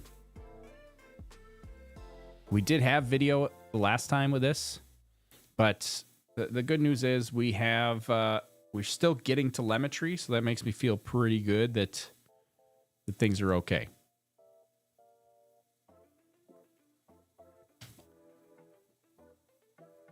So, Indian Ocean doesn't have 100% coverage. Well, don't forget, we're using Starlink satellites, which is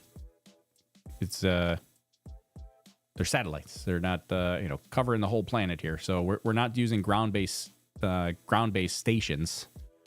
I mean, eventually it gets to a ground-based station, but Starlink can route satellite to satellite all the way to a ground-based station. So there doesn't have to be a ground-based receiving station in range of Starship itself.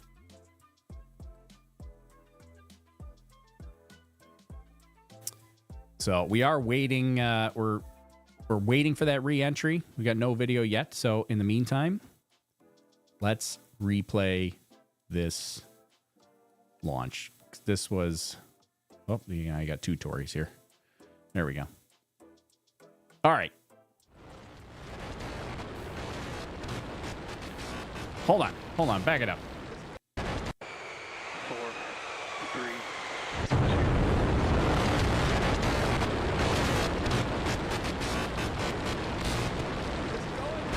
We have the stop.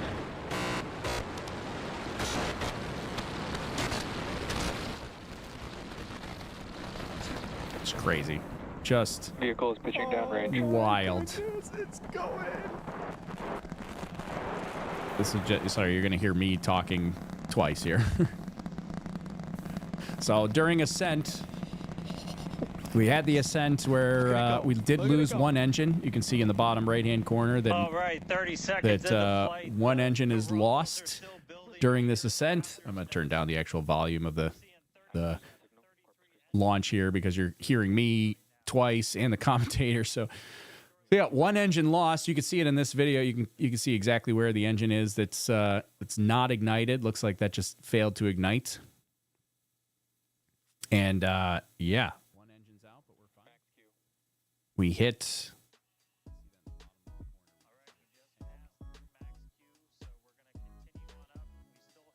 This was pretty. Those are great views all the way up here.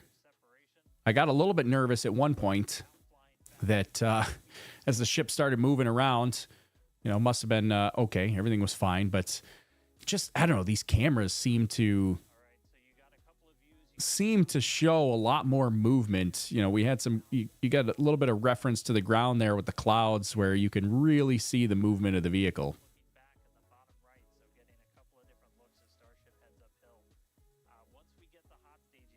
I'm going to, hold on, while we're doing this, I want to get this over on my other screen so I can see if the video comes back. Okay. Just wanted to get that back up on screen. So now I got it up on another screen, and I'll monitor to see if we get video back from Starship. I hope we do.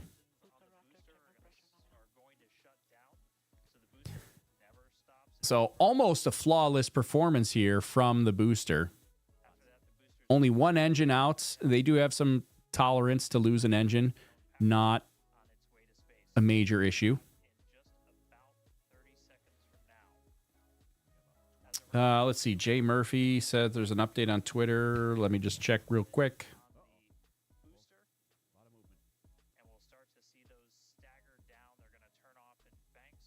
Yeah, all my monitors are full with stuff, so. Oh, side note, Scott Manley reposted a video on Twitter where he tweaked the contrast of the video, and you can actually see the pressure wave in his video, in the video that he posted. Check that out on Scott Manley's Twitter.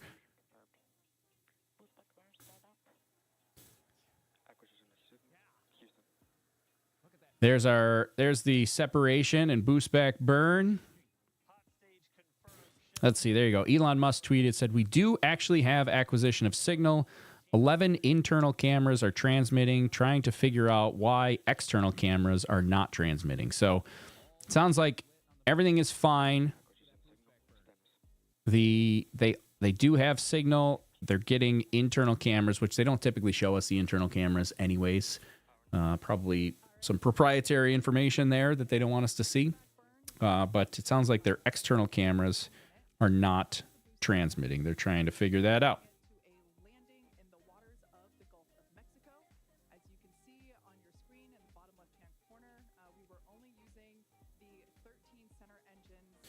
So we'll keep an eye on those updates and see if the cameras come back on. Oh, there you go. He just 28 seconds ago. He just posted. I just refreshed it. He posted another update. So the external cameras will come back online in 11 minutes. So that would be at about the 34 minute mark, 34, 35, somewhere in there. We'll get the external cameras back. So hopefully we should be okay in about 30. At about the 35 minute mark. You guys can't, of course, you can't see the clock right now. Here's the current clock. We're at 24 minutes right now. Obviously, the clock at the bottom of the screen, this is a replay, so that's not the current clock, but we'll switch back to the regular view. I don't know, there's nothing to see in the regular view until the cameras come back, so we'll just keep playing the replay for now. Yeah, that was, so this we're coming up on this landing burn, which was insane. The interesting thing about the landing burn is it didn't quite follow the timeline that they said it was going to follow. So they said if we go to here, at least last I looked, landing burn startup was supposed to be at 6:43.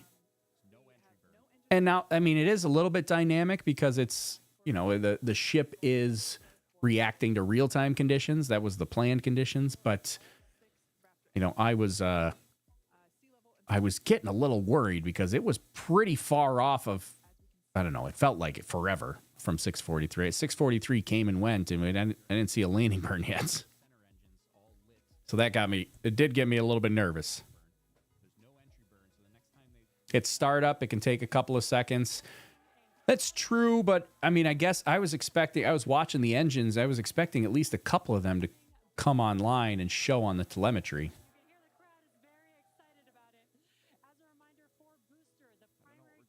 But here they were doing a whole bunch of cheering as this came in.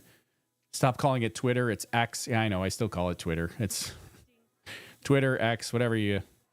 It's hard to just say X because, like, sometimes, like, it can come out of context, right? I talked about this before, but.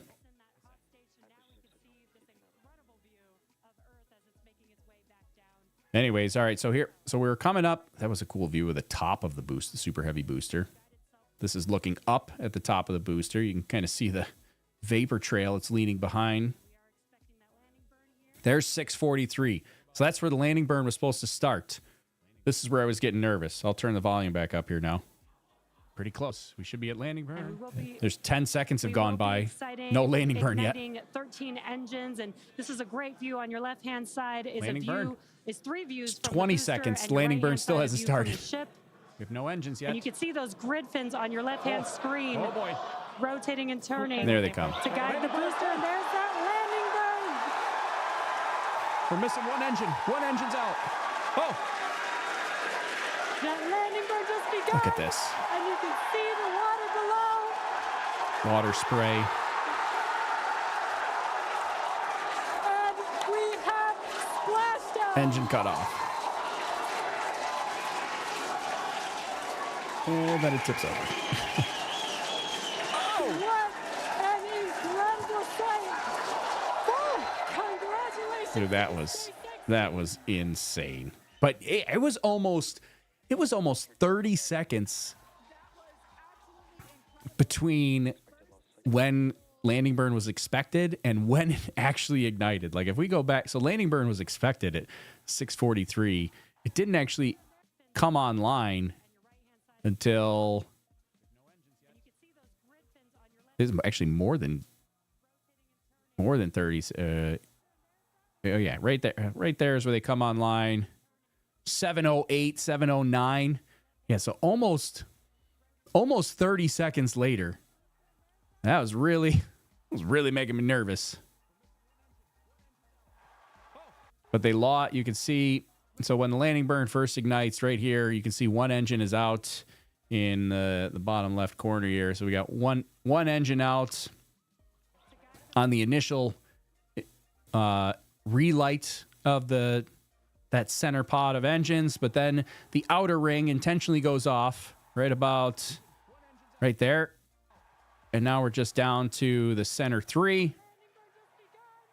And that speed still looks great. Gets all the way down. You're 70 kilometers per hour, 50, 40, 30, 20, 10. Splashdown. Engine cut off right there. Nice soft landing. And away it goes. That was wild. Liam Watt over on Twitch says the delay in the startup made it even more spectacular, in my opinion. It definitely made it a little more dramatic. I was getting nervous. I thought it was just coming crashing down. Tyler Matson said, it's interesting that the chopsticks closed 4 minutes past launch.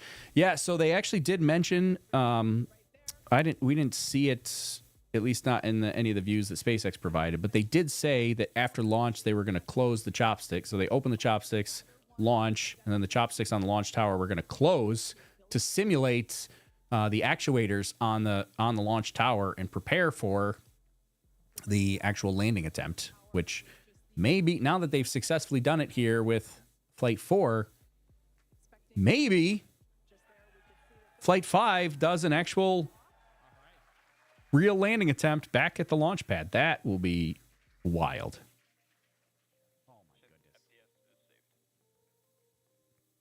So Elon did say we are without camera views right now, but he did say they'll come online in 11 minutes. That was 7 minutes ago.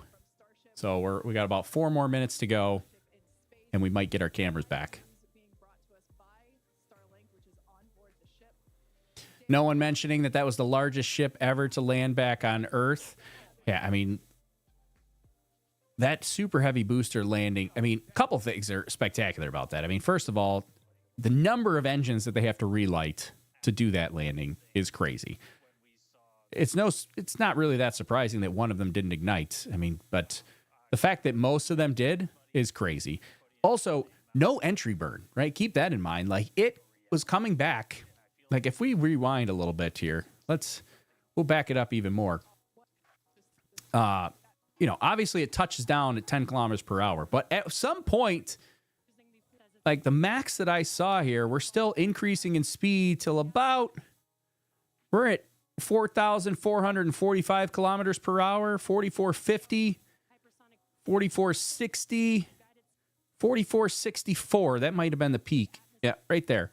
4,464 was the peak. 4,464 kilometers per hour.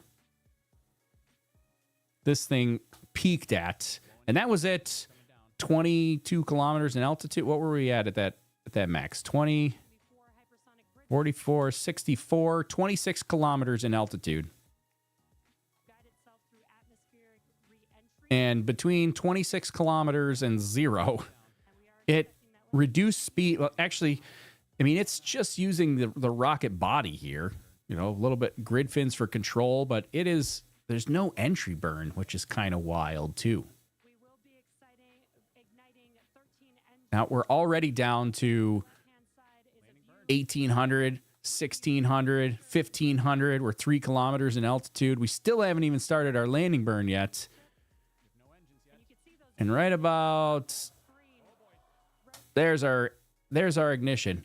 Down to just under 1,200 kilometers per hour. Went from 4,460 to 1,200 kilometers per hour just using the rocket body itself to slow itself down. No entry burn. And then we go from 1,200 kilometers per hour. Landing burn rapidly brings us down to under 100. We're 150.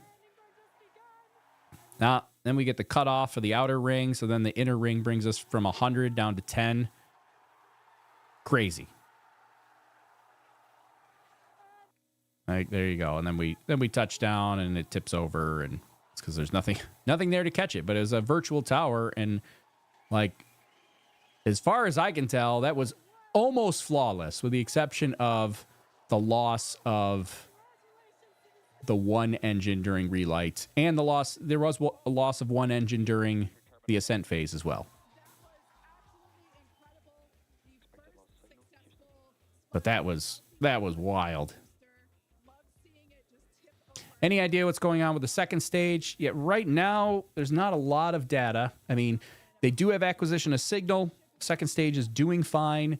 Their external cameras are not working. It sounds like maybe they were having some sort of like transmitter issue, because Elon said they're expected to come back in 11 minutes. That was 10 minutes ago. So in the next 1 minute, I'm expecting the cameras to come back from the second stage. We should see here. Let's get this. Let's see. We'll pause that. We'll get our live view back. We'll turn off the replay text and we'll just put this back up. And then together we'll wait and see. Any moment now, we should get acquisition of signal according to what Elon said. So the ship, and you can see the telemetry of Starship in the bottom right corner is still updating. That's a good sign that like the ship has not exploded. It is still operating. The ship is still fine. We just have a problem with the external cameras, according to Elon. So nothing too crazy to be concerned about right now. He did say we expect to get the signal back. We're expected to get the camera signal at about 35 minutes. So any moment, I'm expecting that maybe these cameras will come back. In the meantime, we'll watch together and see what happens here. I'm trying to clear. I got 10 million notifications on my phone here. Trying to see if any of these are important to what we're doing here. Still no signal. 35 minutes is when we were expecting acquisition of signal.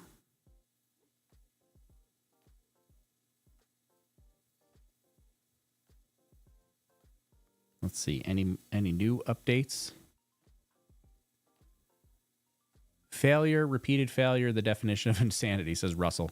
So, I mean, here's the thing is you I mean, well, failure, repeated failure, definition of insanity. That's not quite how the definition of insanity quote goes. Like the definition of insanity quote is, generally people say, he said external camera comes back at 11 minutes. That was 13 minutes ago. So we still got no camera view. But anyways, going back to the definition of insanity. Generally, they say if you keep doing the same thing over again, that's the definition of, and expecting a different result. That's the definition of insanity. That's the often quoted like definition of insanity, is to keep doing the same thing over again and expecting a different result. Hey, there we go. We have video back. Let's turn, where's our volume? Oh, they're still playing music, so I can't turn the volume up, but we have video back. Anyways, so yeah, going back to that the flights are not, they're not failures, right? We gotta adjust our expectations. We've mentioned it a million times, and we're also not doing the same thing over again, right? So this is, if we just took Flight 3 and we launched it exactly the same way and expected a different result, all right, maybe I could argue with you like, hey, that's what are we doing? Why we just launched this flight and it failed? We changed nothing. That doesn't make sense. Why would we do it again? We know what happens in this configuration. But they made changes, right? Flight 3 happened. They made changes. Now they're testing those changes. That's not considered failure. That's what we call science, my friends. That's how science works. There's multiple ways that you can approach this. I mean, one way is kind of the Boeing way, is there's a safe, like NASA does this a lot too, is you model everything, you simulate everything, you do everything in computers, you test in a non-real world environment for years and years and years to get it perfect. And then when you launch, you expect perfection. It's not what SpaceX does. SpaceX their method is to build it. They run a couple simulations and they say, you know what? Let's try this in real life and let's get some real world data and we'll see what happens. So that's what we're seeing, is they're testing it. There is no nobody at SpaceX will be surprised if this doesn't make it all the way to landing. Honestly, I will be surprised if it does make it to landing. I'm expecting this flight not to make it through reentry.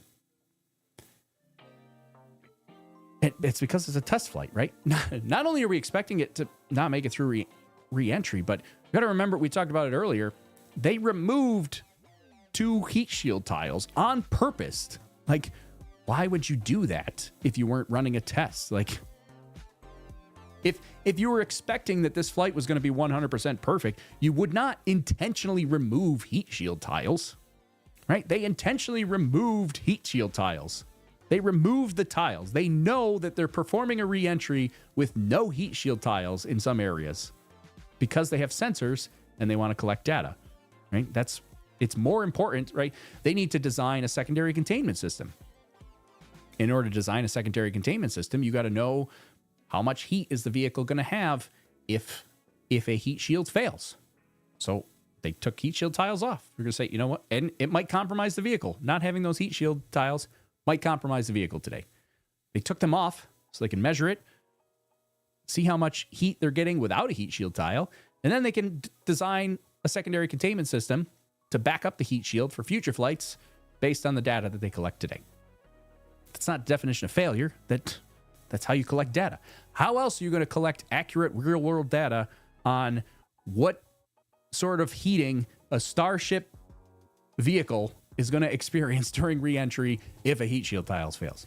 You got a computer simulation? What mathematical formula do you have to model that? It doesn't exist.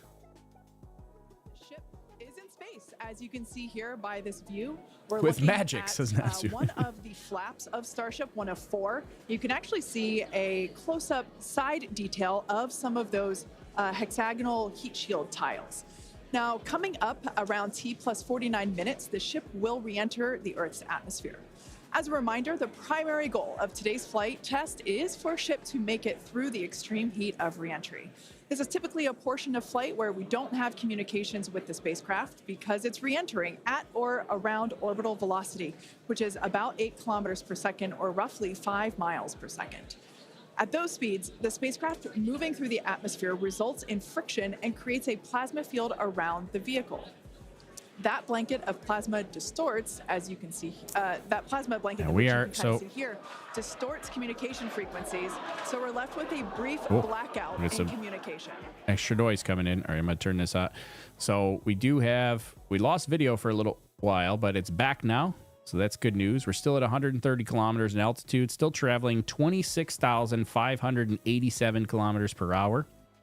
This is what we're hoping to see today. Again, we've mentioned it a million times. If it doesn't go perfectly, it doesn't mean that we haven't accomplished anything today. 47 minutes is when entry is expected to start. 47:25. So we're about 5 minutes away from re-entry here. We're getting pretty close. They just said on the broadcast, and again, this speaks to it's just a test. There is no payload on board. They're not deploying anything. The payload is the data. That's what this entire purpose of this flight is, to collect data, real world data, and improve future flights. So flight 5 will be a little bit better for the next one. Do we have time for a launch replay? Probably not at the moment, because re-entry is coming up in just 4 minutes. We could see re-entry heating any moment. Can they tell if any additional tiles may have fallen off? Yeah, that's what a lot of these engineering cameras are for as well. They do have some sensors on board, but a lot of these engineering cameras are to kind of to inspect the vehicle and see what we're looking at. So I don't know, my untrained eye, I don't see any major missing heat shield tiles. But we do know that there are some tiles that have been intentionally removed. 2 tiles intentionally removed. There's also 1 thin tile on it that's intentionally thinned. All 3 of those spaces have sensors behind them to measure the actual real-world temperature that's experienced.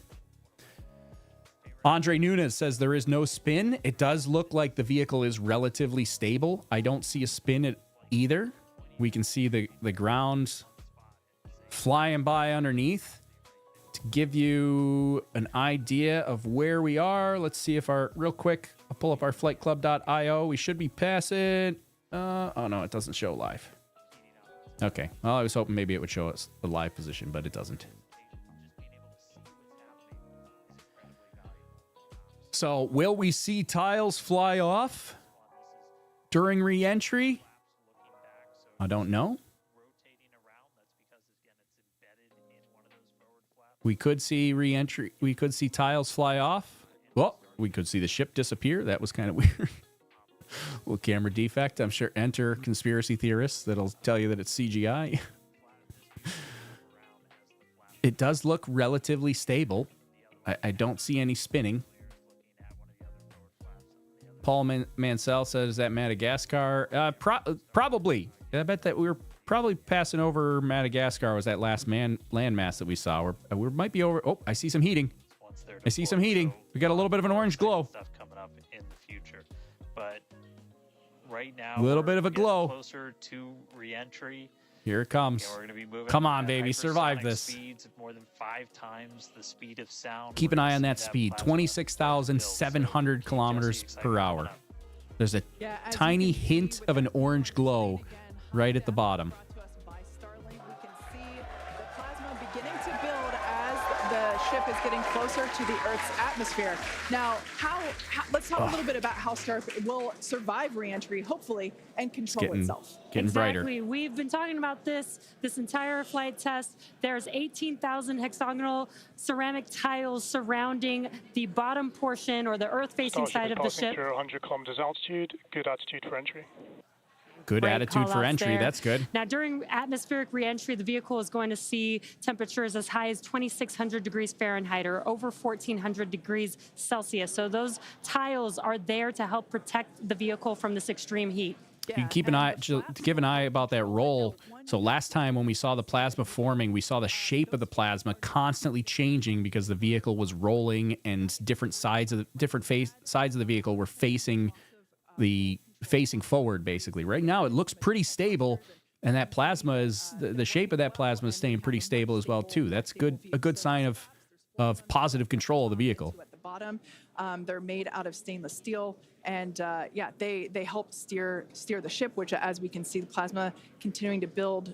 Now, if the ship survives reentry, it will have to perform a flip maneuver as well as a landing burn. We saw this demonstrated in a couple of high-altitude flight tests back in like 2020, 2021. Similarly, temperatures increasing on the nose within expected ranges. Great news there. There we go. It sounds like the temperatures that we are getting during this point, which again, we usually don't get during spaceflight because of this plasma. We're getting this live. This is a great news. So similarly to, for example, the serial number 10 test that we saw a couple years ago, we're hoping to duplicate that again today. Hopefully we will see it live. And basically the 3 center engines of the ship will reignite and gimbal or point to help flip the ship until those engines are pointing down so that it can land vertically using Raptor's thrust. So that should be entry interface was 4725. So we should be in re-entry right now. We also want rapid reusability, so we're doing... The vehicle is passing through 85 kilometers altitude. The flaps have control of the vehicle. Flaps Great have control. News. Flaps have control of the vehicle. That's exactly what we want to hear for this flight test. Yeah. Again, we are going to be doing a propulsive landing instead of a more traditional means like parachutes. And we are expecting re-entry to begin here in just about a minute. Another view. Look at this. An awesome view that we have here. Starship remains on a good entry trajectory. This is the same view that we had when we first returned from the coast phase. Again, this is looking at the side of one of the flaps. It's incredible that literally at the bottom of this picture, we're basically looking through plasma, which is just absolutely mind-blowing. Wild, very wild. Now we are expecting entry to begin here in about 30 seconds or so. Entry to splashdown is expected to last about 6 minutes long. And that flip maneuver should occur around about 10 minutes before splashdown. And such incrable views that we're getting. Approaching peak heating region.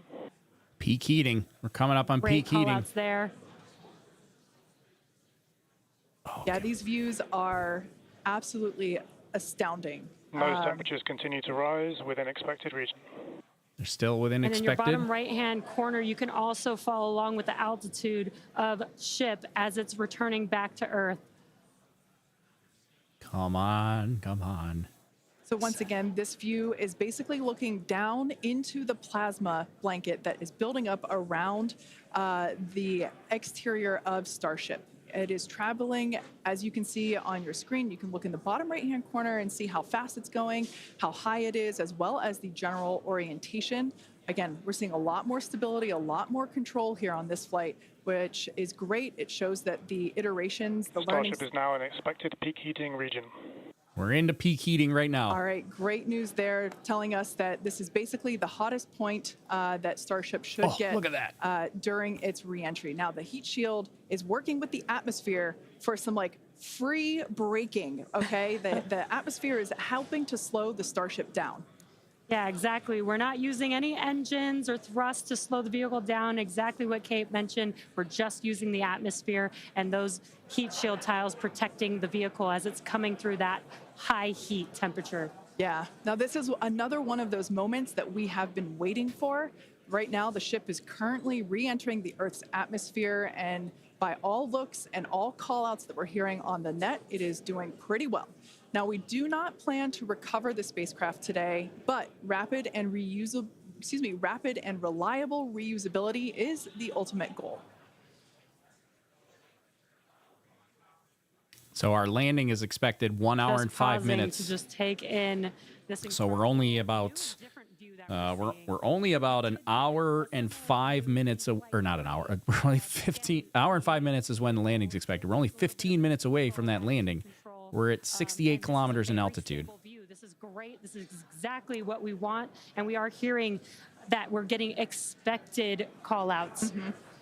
Absolutely. Starship is seeing half a G of acceleration, remains on a good entry trajectory.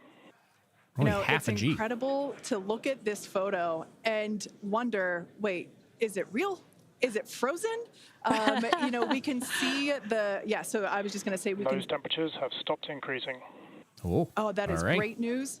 The temperature is no longer building. But I was saying, like, we have a little bit of indication there. We can see that streaking that occurs and tells us that this is indeed a true view. So once again, we are looking basically through the plasma that is building up around the exterior of the ship.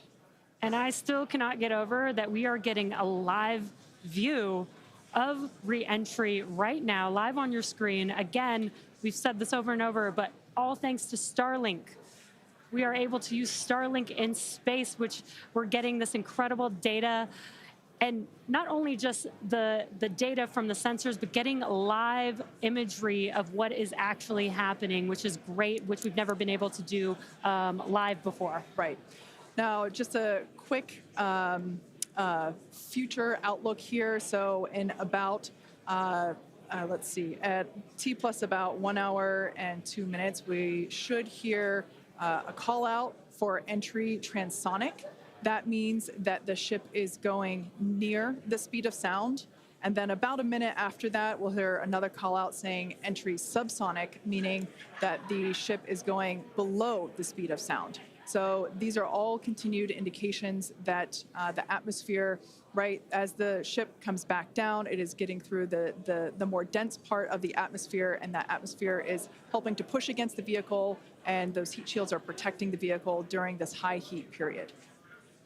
So right now the altitude is holding steady at 68 kilometers. That's pretty normal. Remember, a lot of vehicles, like they don't just come dropping into the atmosphere, right? They're trying to scrub off that speed right now, and so the fact that it's kind of holding altitude is not that unusual. They're kind of just the primary objective at this point of the mission is scrubbing off this speed, and also you don't want to come screaming down into the atmosphere where you're going to have high G loads here. So should be a nice gradual descent. I wouldn't even be surprised. Like Space Shuttle would actually come in and would kind of do this little bit of a wave pattern, would actually increase in altitude a little bit during re-entry. And so I wouldn't be even surprised if altitude increased a tiny bit from aerodynamic forces. But as of right now, I haven't seen that. We're just kind of holding steady right at 68, 67 kilometers. Once we get through transonic, that's when you've Start got essentially for Raptor landing bird.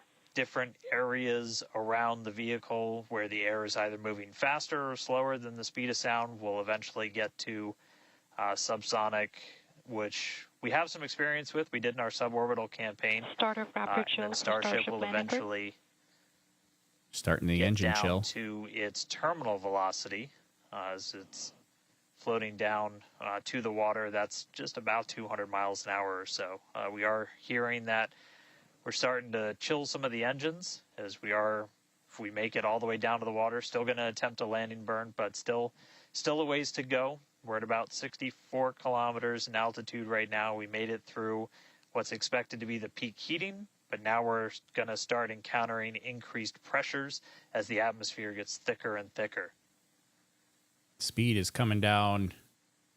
So we're at 63 kilometers. Pretty quickly so we've now. Already made it farther than we did on our last flight when that last signal was coming at 65 kilometers. So again, what we're really looking at here is the performance of the heat shield, of the flaps, of the seals and the flaps. There's just a whole bunch of different areas that we're keeping a really close eye on as we re-enter. Like some Hopefully those aren't pieces flaking off. Oh, boy. Starship remains on a good entry trajectory. We got some movement of the camera. That's okay. That could just be the flaps moving. Remember, this camera we're looking at is mounted on the forward flap. Continues to maintain the attitude of the vehicle as it re-enters. Come on, 60 kilometers. Down under 20,000 kilometers per hour. Not just camera views, but we've got sensors inside the ship. We've got those sensors down at the very aft end of the vehicle where we pointed out we had some intentionally missing tiles, where we've got some sensors looking at just how hot it's getting around there. We intentionally put those in essentially the least critical part of the heat shield, where if you had any kind of a breach, it wouldn't be great for reusability, but wouldn't be critical for actual making it through the reentry and to the landing. Every time I see bright flashes, it makes me nervous. 58 kilometers. We're continuing to descend. It feels like we're really getting a reference on the speed here now. With like, we can really tell how quickly this airflow is going past the vehicle. And the fact that this video is still working is ridiculous. Like, how are we still getting a live view of this? Come on, make it through. Make it through. We're about 9 minutes to the expected landing time. And if you keep an eye on our speed, the speed is dropping. We're down hitting the thicker part of the atmosphere now. The speed's going to start dropping precipitously. We're going to start getting to transonic pretty soon. And then after that, we'll get into subsonic, where we're moving less than the speed of sound. But wow, what a light show so far. Wait, that speed is scrubbing off real fast now. Uh-oh, what was that? Uh-oh, is there... It looks like there's a orange... temperatures are starting to come down. Again, orange glow on that flap. What is that? This camera view is hope it's not melting. Right at one of the forward flaps. Uh-oh, it kind of looks like that flap is coming apart. We're strategically putting some cameras around the vehicle to just look at the different areas. Oh, it's coming apart. Oh, it's coming apart. Oh, no. Looks like we got the flap starting to come apart a little. Oh, it's coming apart. That's not good. Yeah, it does appear that we have a little bit of burn through there. We can see pieces of the vehicle flying off. What a show it has been. It's been like watching Interstellar or something. This is wild to see this, but the ship is still coming down, which is incredible to see. How far can it go? That is the question. I don't think it's going to make it. Keep your eye on the altitude in the bottom right-hand corner. We're at 54 kilometers right now. Now, ultimately, the data is the payload today. We've been saying it multiple times. Our teams are sitting, reviewing this data live, learning where the hot spots are. As you can see, there's an obvious hot spot there with the flap, and learning how we can improve this design. The goal was to get as far through this high heat re-entry as possible. Ideally, we'd love to make it all the way down and perform that landing burn and flip maneuver, but we may not get that far today. We will see. I don't think it's going to make it. Again, this is a test, and we are gathering as much data as possible, visual data as well, which we can see here. We are getting a lot of debris covering the camera on your screen, but we can still see some of those sparks and flames from that high heat as ship is making its way back down to Earth. Ship now at 50 kilometers and closing. I mean, it's still... The good news is we still got... Oh, looks like that camera lens just cracked. It's safe to say ship's getting a little beat up, but that's to be expected on a test flight. We are still learning how to improve the ship for total survival and recovery of the high heat reentry. I'm honestly impressed that we're still getting this live view despite how much debris is coming off of this flap right now. The fact that we've got it is good news. Uh-oh. And I may have jinxed it. I apologize. We're still... It's back. Look at that. It's back. We are still going. And the teams here at SpaceX are excited, as you can tell by the cheering behind us. There's still a sizable crowd here at Mission Control Center, Hawthorne. Under 10,000 kilometers per hour. Splashdown is expected in just about 4 minutes from now. And we're still moving. We still have live views. Starlink is doing an incredible approaching job. maximum entry dynamic pressure. We're External temperatures are dropping. external temperatures dropping. We're Okay, approaching good news, max those external pressure. pressures are dropping. The question is, how much is the ship is left? We can't really tell. We can still see some of that particulate coming off. And unfortunately, we do have a cracked camera lens. But for any photographers out there and videographers, we know that's part of the gig sometimes. Yeah, and you can see that the speed is rapidly slowing down. That's actually really great news for us. We want the vehicle to be slowing down before it splashes down into the ocean. That'll help set us up for that flip maneuver, engines first down into the water. Exactly. So we have seen this flip maneuver demonstrated on previous high altitude flight tests like serial number 8. Oh, more views. Or excuse, I should say, more light coming through the view that we have through that cracked and dirtied lens there. More burning. But yeah, so we're hoping that this flip maneuver, that we can pull it off as soon as we get those views back. If we can get them, if the ship is still around, we will bring it back to you. Vehicle has passed maximum dynamic pressure. Past max pressure. We're still getting That telemetry. is great news. Maximum dynamic pressure being the moment in which the vehicle experiences the greatest amount of aerodynamic pressure. Speed still dropping. We're now at 37 kilometers above the ocean. Just like Flight 3, we are targeting a splashdown in the water in the Indian Ocean. We're still getting telemetry. We don't have a live view right now, but because we're still getting data and telemetry, that does tell us that ship is still doing okay, at least. Oh, there we got that camera's live view back. I don't know what we're looking at. Very excited to see that view, despite not being able to see very much. The fact that it's there tells us the ship is still alive. Yes, and collecting data, continuing to collect data as we get closer and closer to Earth. Yes, now 30 kilometers, now 29 above the Indian Starship is Ocean. at 30 kilometers altitude, Mach 2. Uh-oh. Oh, God, the data stopped for a second. Sounds like the vehicle's traveling, as we just heard. Mach 2. Mach Slowing 2, down. Which is, looks like we might... I thought maybe it might clear up. It is a little bit now at T+1 hour, 3 minutes and 13 seconds into Starship Flight 4. Transonic soon. Hoping that the ship can hang on. It's probably potentially hanging on by a couple of bolts and threads, but it's still going, and that is excellent news.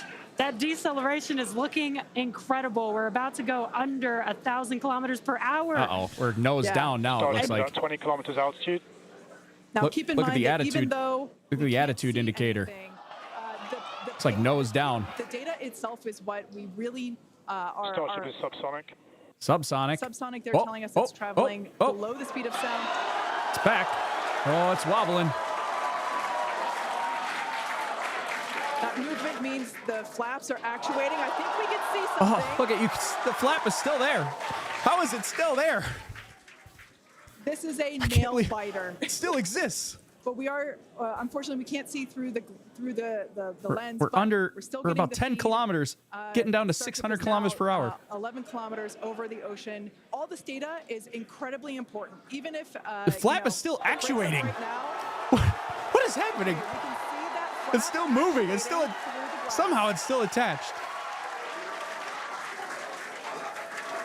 Starship is passing through 10 kilometers altitude. 8 kilometers. Okay, 7. the next milestone will be initiation of the flip maneuver and landing burn. Oh my goodness. 6 kilometers. Keep an eye on the 500 bottom kilometers per right hour. corner of your screen for those 3 center engines to relight. They will gimbal or Look, half of that flap is angle missing. so that the ship flips itself back up vertical. 5 And kilometers. hopefully lands in a vertical position. I can't believe it's And the still crowd is there. very excited to get this view of that flap still Starship is maneuvering. passing through 5 kilometers. 3 kilometers. 400 kilometers per hour. Are we going to get engine relight? This is incredible. We're getting very close to 2 kilometers. These fireflies are such a good sign of life right now. We wish we could see more, but we'll take it. Flip it. 1 kilometer. Relight. Starship is at 2 kilometers altitude, terminal velocity. Relight. Relight. Come on. Uh-oh, 0. Landing burn startup for Starship. Landing burn startup. All right, good news there. Oh, the flap looks like it's coming apart. Landing burn startup. There's the water. It's soft touchdown. What? Landing burn shutdown. Landing burn shutdown. It's still alive. It made it. The landing burn shutdown was commanded.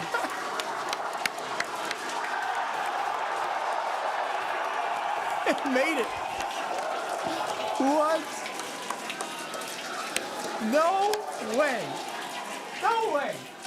No Wow. way it made it. I mean, it was a little bit of use your imagination as you were going down with what we could actually see, but we were able to hear the ship did its landing burn. It sounded Starship like we might have got shutdown. 2 engines. And there's the final call for landing burn shutdown, but we'll go back through all the data, but we they did already get called that. confirmation that a landing burn took place. Starship made it through reentry and did its first ever landing burn. From South Texas to the other side of the Earth, Starship is in the water. That is unreal. What a day. What? What a day, guys. Yeah. That was absolutely incredible. We we got views pretty much the whole way down. Analysis said it could do it. We weren't sure if it was going to be able to happen, but Starlink powered through, and we were able to get signal. We started to get some debris on the cameras and everything, but we were able to see it. So, I mean, what a day. Just recapping, everything started off today. We lifted off from here in Starbase just about an hour ago. It feels like a lifetime. Successful Super Heavy ascent, boost back, and its own splashdown in the Gulf. Ship made it to space, kept its attitude. Successful re-entry through peak heating. That is wild. We got to see it under flap control through the atmosphere, and we got call out of our first ever ship landing burn after a launch into space. So just really incredible. So I'm going to take some time to collect myself, but wow, that was incredible. I can't wait for the next one. Over to you guys. It was so loud here. I haven't heard the crowd get that loud probably since liftoff of Flight 1, honestly. That was incredible. Congratulations to our teammates, to everyone who supported the Starship program. Thanks to all of our future customers for your support. And we'd also like to thank the people of Cameron County, Texas, as well as the Coast Guard, the Federal Aviation Administration, and the government of Mexico. And since Starship got a little bit toasty from that extreme heat of reentry, and we've got our very own Starship right here, let's have a toast of our own. I've been waiting all morning for this. Okay, may I? Light me up. Yeah. Just like Starship, I like this toasty. I'm keeping this. Toasted marshmallows to celebrate. We've got more Starship test flights coming to you soon. Be sure to follow the SpaceX account on X for more updates from today's test flight and future Starship tests. Thanks for watching, and we will see you next time. That was insane. What did we just watch? Oh my goodness. We're going to have to go back and take a replay on that because I got to see some of the telemetry. I was so focused on the video, I wasn't really paying attention to the telemetry that much, but that was insane. I mean, first of all, the fact that it even made it to landing is great, especially with the flap just came apart, like just melted. And then it was just like hanging on at the end, but still actuating, still controlling the vehicle to the point where it did a soft landing. It did the engine burn. It landed softly. I mean, that was incredible. That was crazy. All right, let's go back. We need to see that again. Okay, let's pull up. we need to get we're gonna need to get a replay of that here, because that was, I want to see, what I would like to see specifically is the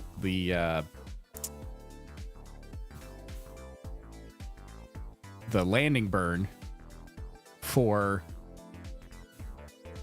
Starship here. Let's see. Let me switch to this view. That way, there's only one Tori on the screen, and I also want to see the telemetry. So as it came in, you can like specifically looking at this, looking at the attitude indicator that they have here of the Starship. We can see it coming through at 8,000 kilometers per hour at 43 kilometers in altitude. Yeah, Sebby the Time Waster says the flap hinge melted off. How did it actuate it? Yeah, I mean, it seemed like maybe the I don't know if that'd be the forward hinge or the aft hinge. I'm not sure which flap we're looking at specifically. I think it's the aft hinge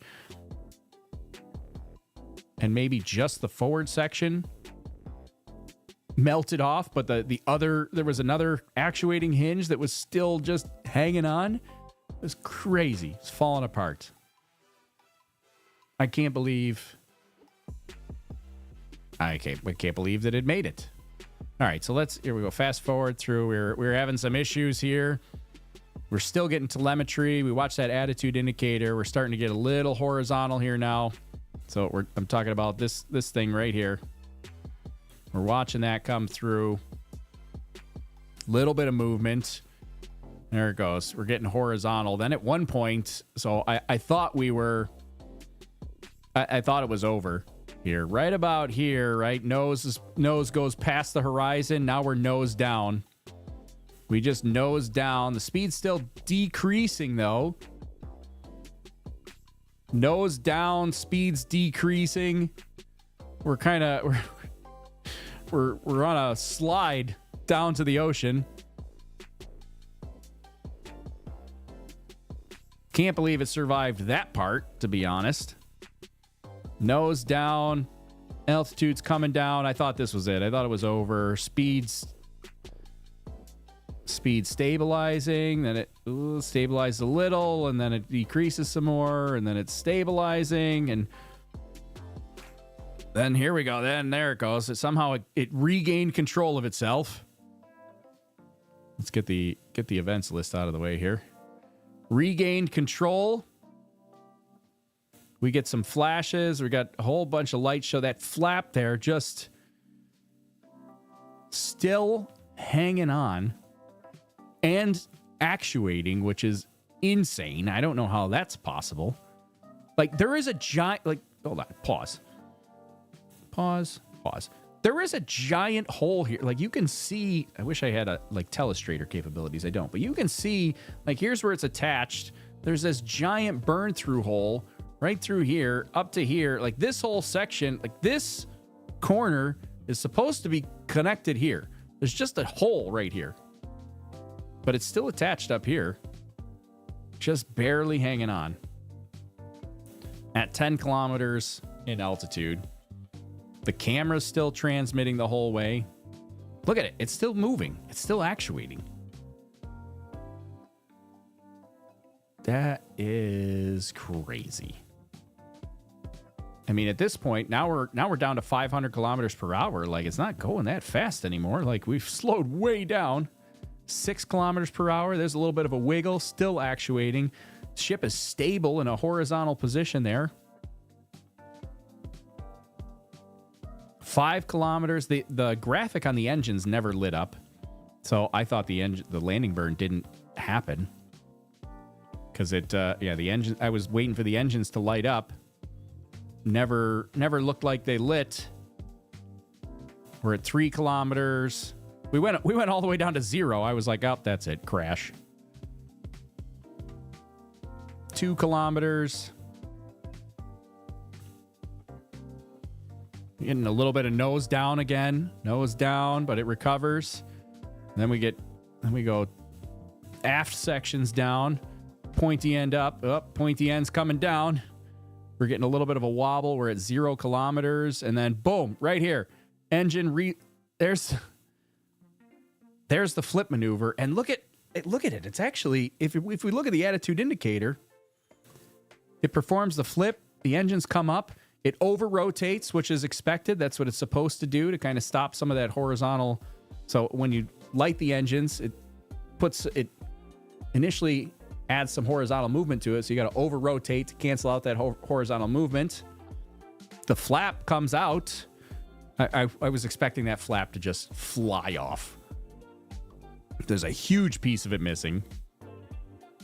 But it comes out. Look at the ship. It over rotated. And then here it comes.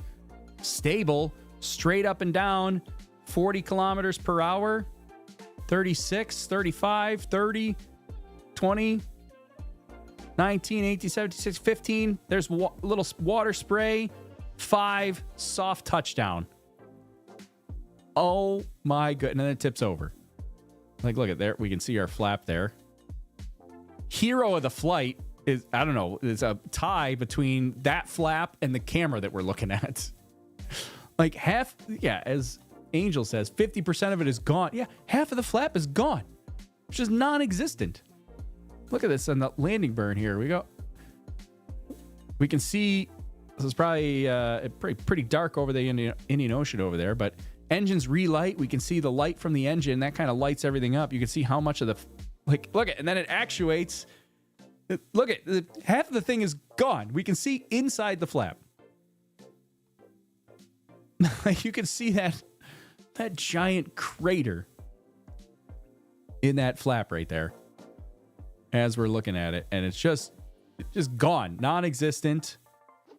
That's about the point where I was just expecting it to just rip off and go flying, but it didn't. It stayed with it. It almost looks like it torques or twists a little bit right there. Like it was about to break off. I thought for sure it was breaking off, but here we come down to 30 kilometers, 20. Bottom right corner, there's some water spray. There's the ocean, 2 kilometers, touchdown right there. Could you... What? I don't know how it made it. Like, that is... The fact that was gone, and it's still... Not only did it make it, it continued to control the flight. Kind of awesome. It's embarrassing that anyone would see that as successful. What? How do you not see that as successful? The thing just made it through reentry and landed for the first time ever. Soft landing.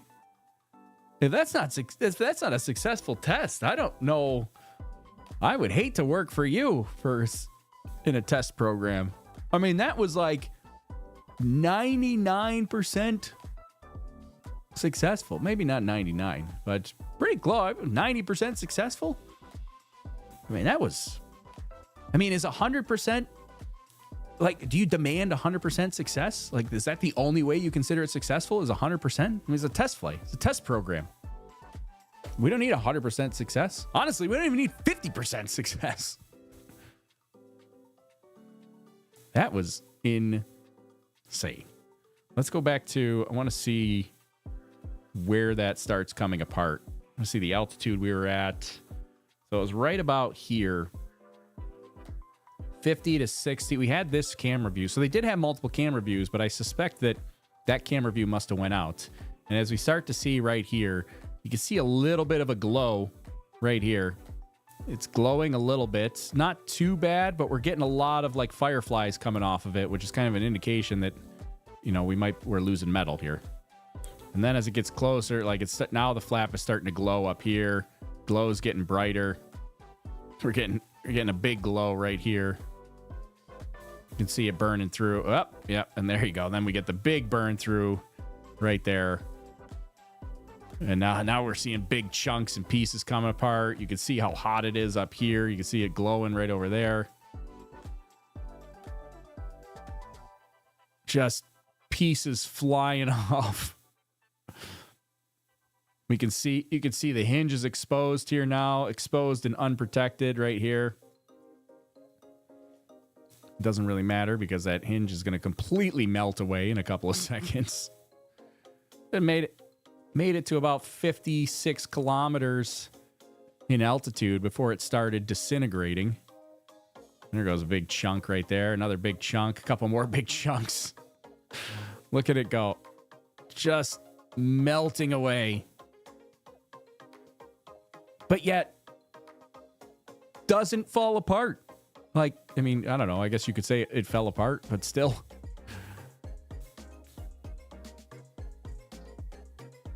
Like, look at this thing go. Whole bunch of pieces coming out. We can see kind of like the stringers inside here that are structurally holding it together, or we're holding it together. Pieces coming apart.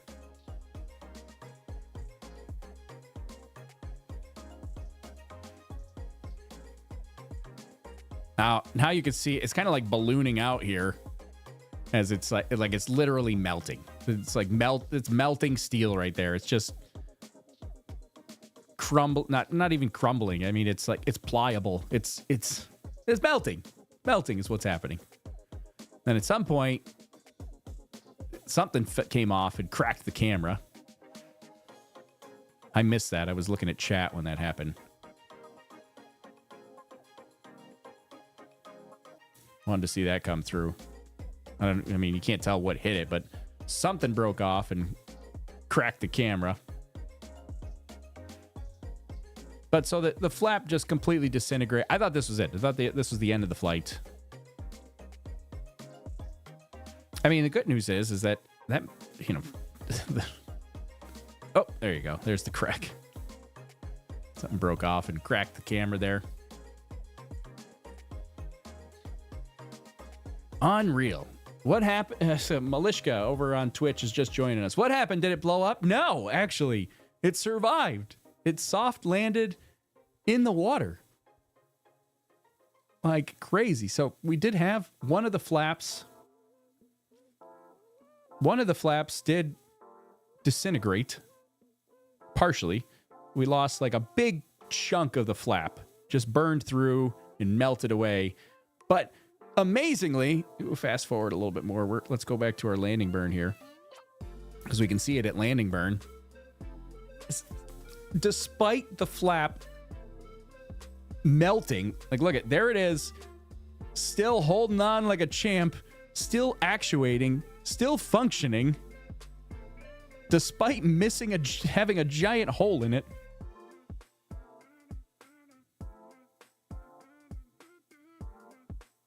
And where's our landing burn? Our landing burn comes up here any second. Look at, you can see the flap there. Still actuating. The flap is like, hey, listen, I don't care if I got a hole in it. I'm still going to do my job. I was waiting for that thing to just go flying off, and I was like, that's going to be the end.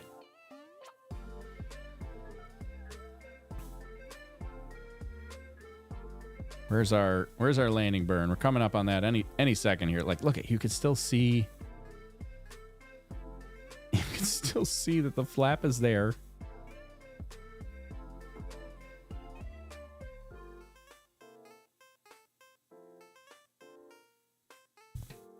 Waiting for this landing burn here. We'll see this one more time.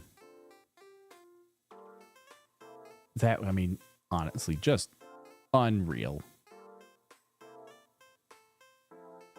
That flap will be remembered forever. Yeah, I can't decide who deserves the hero of the flight more, the flap or the camera that survived. Somebody said, as chat was scrolling by during all that, somebody said they should make the flap out of the camera material because the camera was surviving. Here comes the landing burn. Watch the yep. So here's ignition. You don't see the engine. The engines don't show as ignited in the bottom right hand corner, but if you watch the attitude indicator here, you'll see the ship do the flip maneuver, which can only do if the engines ignite, and you'll see the speed decrease, and we'll see the light from the engines igniting too. So, but you'll see right here, there's those flashes of lights.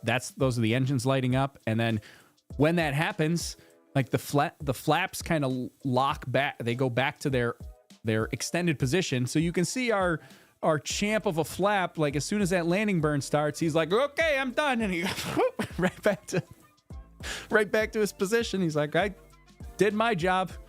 That's up to you, Raptors.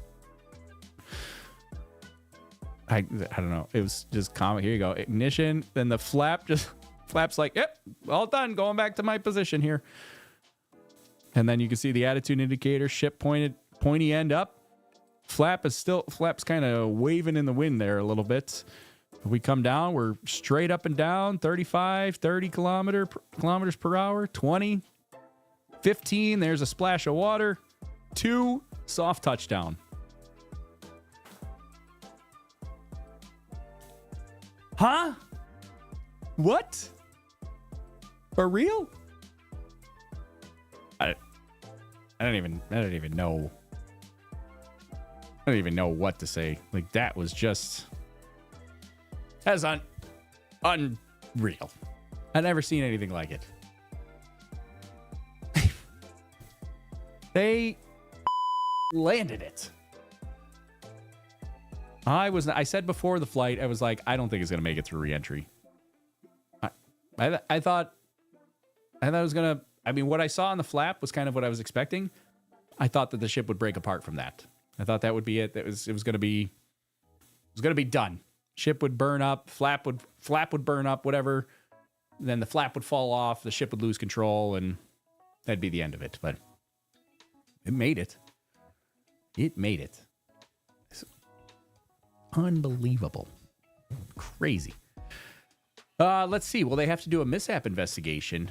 No, I don't believe so. Because, again, if we remember, we had those 3 exceptions to the mishap investigation. One was if the heat shield failed during high heating, which kind of happened because we had the heat shield, right around where that flap hinge is. We had burn through on the heat shield, but that was one of the exceptions. They don't have to do an anomaly investigation for that failure.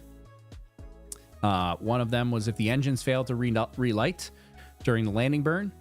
That appears to not have happened, and the landing burn actually went great. So kudos to them on that. And then the third exception was if the flaps failed during high dynamic pressure. It seems like not only did they not fail during that part, but they kept performing despite like half of it not existing. So that was... So I don't think they'll really have to do a big anomaly investigation. They're probably going to be pretty clear to move on to flight test 5. I mean, obviously they're probably going to make some changes, especially to that flap area there where the flap connects to the vehicle, and we'll probably want to protect that a little better. But yeah. Let's see. I'm a little confused. When did we get a go for the flight license? So FAA issued a launch license, 2 or 3 days ago. I think they issued the launch license. Elon better be renting a submarine to go take photos. So the good news is, so one of the things, I saw it scroll by at one point. Somebody mentioned the camera, and Sam Kingma said, "Can we just be appreciative of the fact that we had video coverage all the way through reentry?" Like, that is pretty crazy too. The fact that we had video coverage through reentry, for the most part, we lost it a couple of times, but we pretty much had video coverage all the way through reentry. We got to see the flap come apart. Like, that is something that we've never had in the past. Like, we would just have to have data and look at sensors and try to decipher what happened to a vehicle that maybe broke up like this. But we have camera footage. We can see, like, that'll be so... Time Waster said it. It says, "This is invaluable camera data that we see here. Never has anyone seen a live destruction of material like this. They will analyze every single frame of this video." And that is the truth. Like, that is so valuable from an engineering standpoint to be able to look at that and analyze it and go frame by frame, and you'll be able to see everything that happened. Like, that will speed up their prototyping so much. Because they're not taking data and sensors and guessing at maybe what happened. I mean, they're going to take that data and those sensors and pair it up with the camera footage and be able to reconstruct exactly what happened. They'll be able to pinpoint, like, the first part of the flap that started seeing that burn through. And that'll really kind of give them an indication, because that burn through would typically happen like at a very small part to start with. And then it, once a small burn through happens, it kind of spreads. But they'll be able to, with that camera footage, because you're not going to have a sensor on every single millimeter of the vehicle, but with that camera footage, you'll be able to pinpoint exactly where that burn through started to reinforce it, or figure out, maybe a heat shield tile wasn't connected properly, or maybe there was a gap there, or maybe they need a better seal, or whatever. That's just, having that camera footage is crazy. And there's a good chance, so although we got some kind of grainy footage, I mean, they're not going to be able to do anything about the debris on the camera or the fact that the camera was cracked, but we got some grainy footage. There's a good chance that they might have higher quality footage that just didn't get relayed in real time. It was just like delayed. They might have been collecting it, might not have been able to show high quality footage live, but they might have it stored that they'll be able to go back to after the fact and look at higher quality footage than what we just saw live. Can they recover and inspect this ship? No, I don't believe they'll be recovering this. They'll likely open the vents and let it sink in the ocean. No recovery planned for the Starship. They'll just let this sink.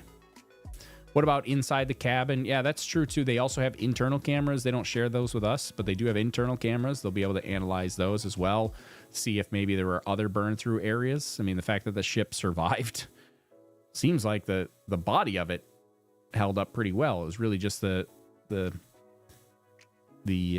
attachment point for that flap, which makes sense, right? Ideally, you don't want to have, like, that's a very delicate place where you have to have two different materials come together and you have to build a heat shield that kind of bridges that gap. That's really the most likely place where you would have a heat shield issue, is in that sort of, I mean, not only do you have two different materials that you have to gap, but the one material, the flap, has to move. And so you can't, it's not like the space shuttle wing that you can just, tile over it and seal it up and it's good to go. Like the flap has to be able to move.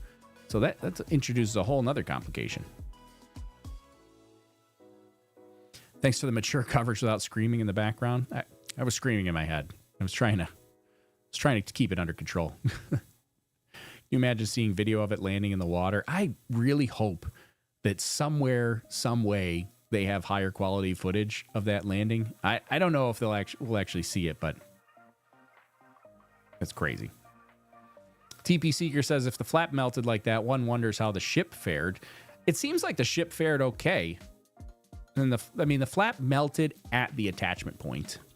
There's a chance that maybe there's a burn through spot into the ship, like right where that burn through happened. Like maybe it burned through the flap, but also into the ship at that one spot. Yeah, but we wouldn't have been able to see that on camera. But that is possible. Like maybe that burn through also affected the immediate area of the ship right there too. Couldn't the burn through have been removed? Couldn't the burn through have been from the removed tiles? No, not in this particular instance. So the removed tiles were in the aft section, right in the center. They were not near any of the flaps. They removed tiles in areas that were less prone to heating. So not like the connection point between the flap and the body is like the most prone area to heating, as we clearly witnessed. So that is not where they removed the tile. They removed two tiles from like the belly of the vehicle near the aft section, right in the center between the two aft flaps. What time does Elon give his speech? I mean, I don't know if he's giving a speech. So. Do you have a diagram to point out the flap angle we saw? Where was that camera? I don't have a diagram, but I have a Starship. Hold on.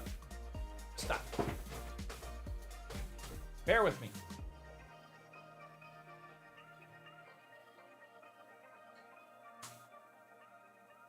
Need more slack on my headphones.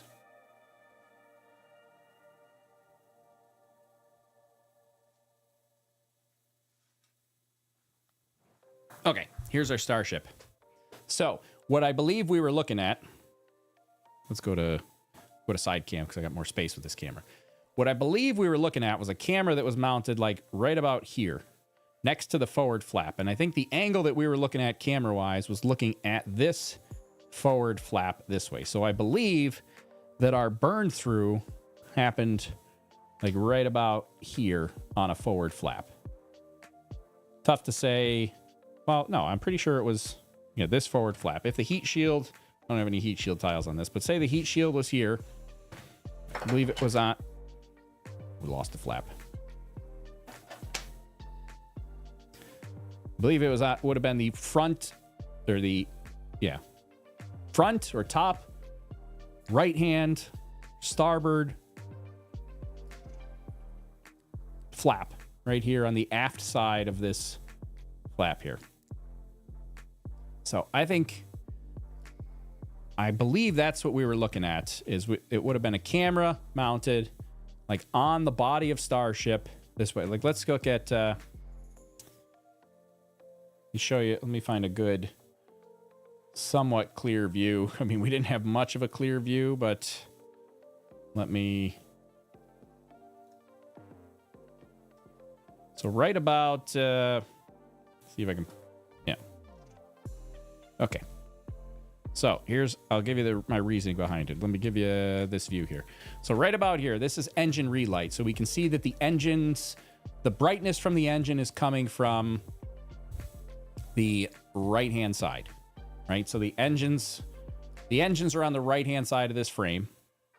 We're seeing the bottom or flat section of a flap. So if we're not sure whether it's we're not necessarily sure whether it's the forward flap or the aft flap.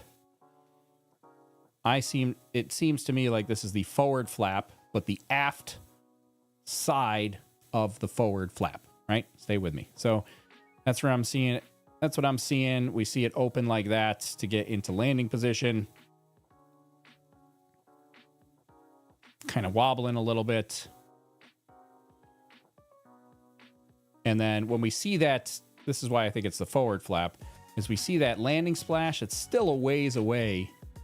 So that's why I think what we were looking at was a camera that was like here on the body, looking at the aft section of the forward flap. So the bottom section of the forward, starboard, or right side flap. So that's what I think we were looking at. It's coming down like this because we watched it come down like this. The burn through would have happened right here. It seemed like the burn through happened right about here at this attachment point. Burned through, cut out this section. This whole part of the flap was still intact. That's what was holding on. That's what was saving us from coming apart. So we watched that come down. When it came down like this. We did see it go nose down a little bit. These engines ignited. As soon as those engines ignite, it imparts a horizontal component to it. So those engines ignite, it's gonna come up like this. It over rotates and then brings itself back to horizontal. And when it does that rotation, these flaps go straight out like that, and they come out, and then it kind of comes in like this. If I do it from the, oh man, we broke it. Starship had a better fate than that. Hold on, gotta put it back together. I knew I was gonna do that at some point. Magnets. There's also some plumbing on the inside. One moment. They're just little magnets that hold it together. There. Okay.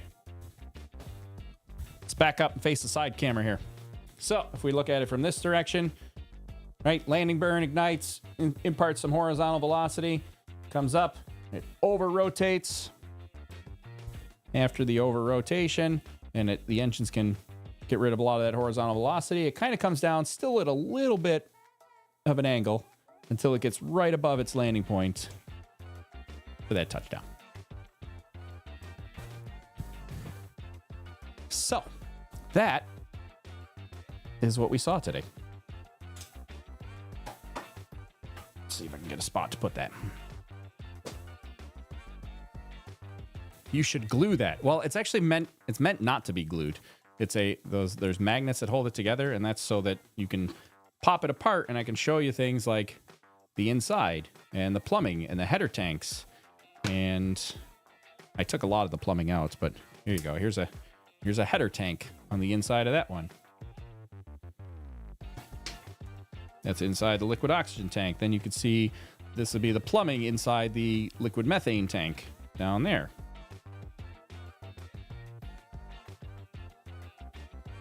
So it's meant to come apart. And you can see, here's our, I'm not going to take that one off, but you got our engines at the bottom. This is an earlier model before I got this, before we even put vacuum engines on it. So there's no vacuum engines on it. We've only got just the sea level engines. This is like an SN15 model, basically. So that's a old Starship model. I'm going to have to update that and get a new one.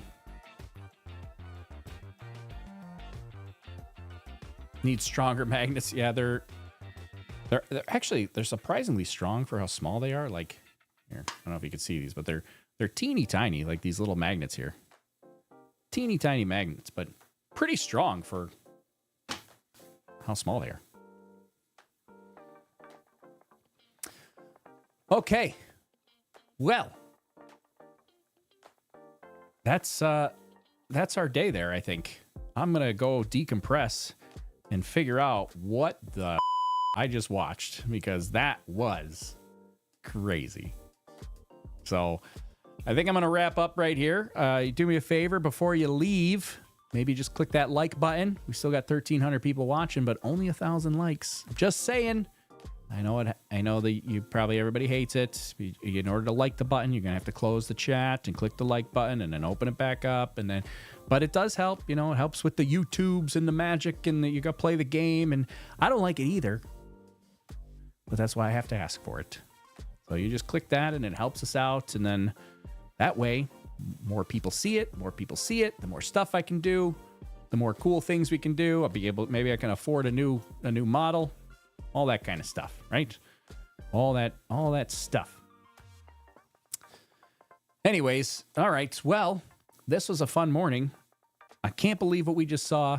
I can't believe that it actually worked and that it made it through and it actually soft landed. That's going to make for that's great news for Flight Test 5, because now we will they'll be able to kind of push forward with more ambitious steps for Flight 5. So I'm hoping, this is what I would expect, or what I'm hopeful for Flight 5, is that maybe Flight 5 we see a booster catch attempt. Now, because the booster landing was pretty much flawless. We lost one engine, but it has tolerance to lose one engine, and it was a soft touchdown. So the booster landing was pretty much flawless. It seems like they could do a catch attempt pretty easily with that. Starship, I don't know what I'm expecting for Starship next. Yeah, they had another soft landing for that. So now maybe, now we have positive control of the vehicle in orbit. So now maybe Flight 5 can do, since this was technically suborbital, maybe Flight 5, they can actually go in orbit, do some on-orbit maneuvers, operations, go into an actual parking orbit, and then do like a deorbit burn. Deorbit. And then they'll be able to test that portion with Starship. And yeah, then I think then we'll get another re-entry and landing attempt. Maybe, this is where Carol says, maybe we can land back at Boca Chica. Well, maybe if we're going on orbit, in a parking orbit, we do some orbital operations. Yeah, then we can kind of control where we come back. Maybe it tries to come back and, I don't know, land at Boca Chica. That would be pretty cool. Deorbit.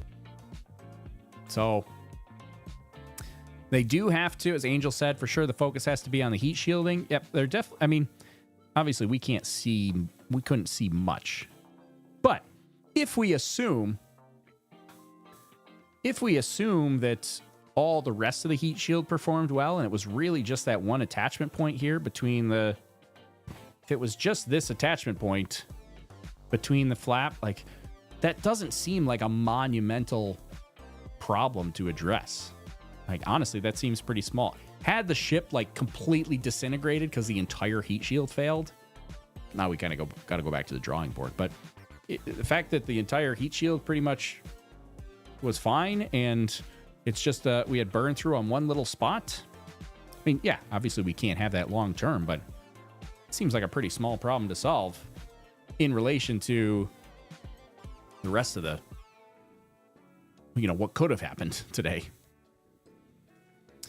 So that's the problem. Steve Jenkins wants to know, are you broadcasting the docking today? I'm not going to broadcast docking today.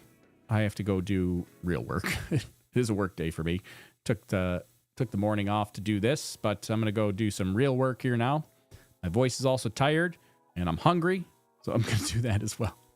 So, no, I don't think I'm going to dock, or I'm not going to stream the Starliner docking. I am going to follow the Starliner docking, and there's a good chance, depending on when it is, there's a good chance I will stream Starliner's return to Earth. That will probably be the next big thing that I do next, will be Starliner's return to Earth, which will be somewhere around June. I think they said like the 14th or so. Still kind of up in the air, but somewhere up there. So yeah, everybody talking about that. Let's see. Katie B, one of our longtime channel members, says this was definitely worth taking the day off of work. Yeah, that was incredible. Better than I could have expected.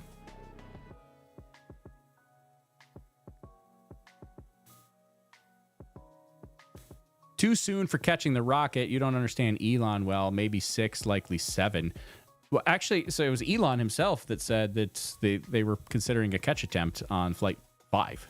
So I wouldn't rule out Flight 5 for trying to catch the rocket. I mean, it really depends on what they got out of this flight. So I wouldn't be surprised if Flight 5, they say, let's Lobster Fest, and they go for it. Okay.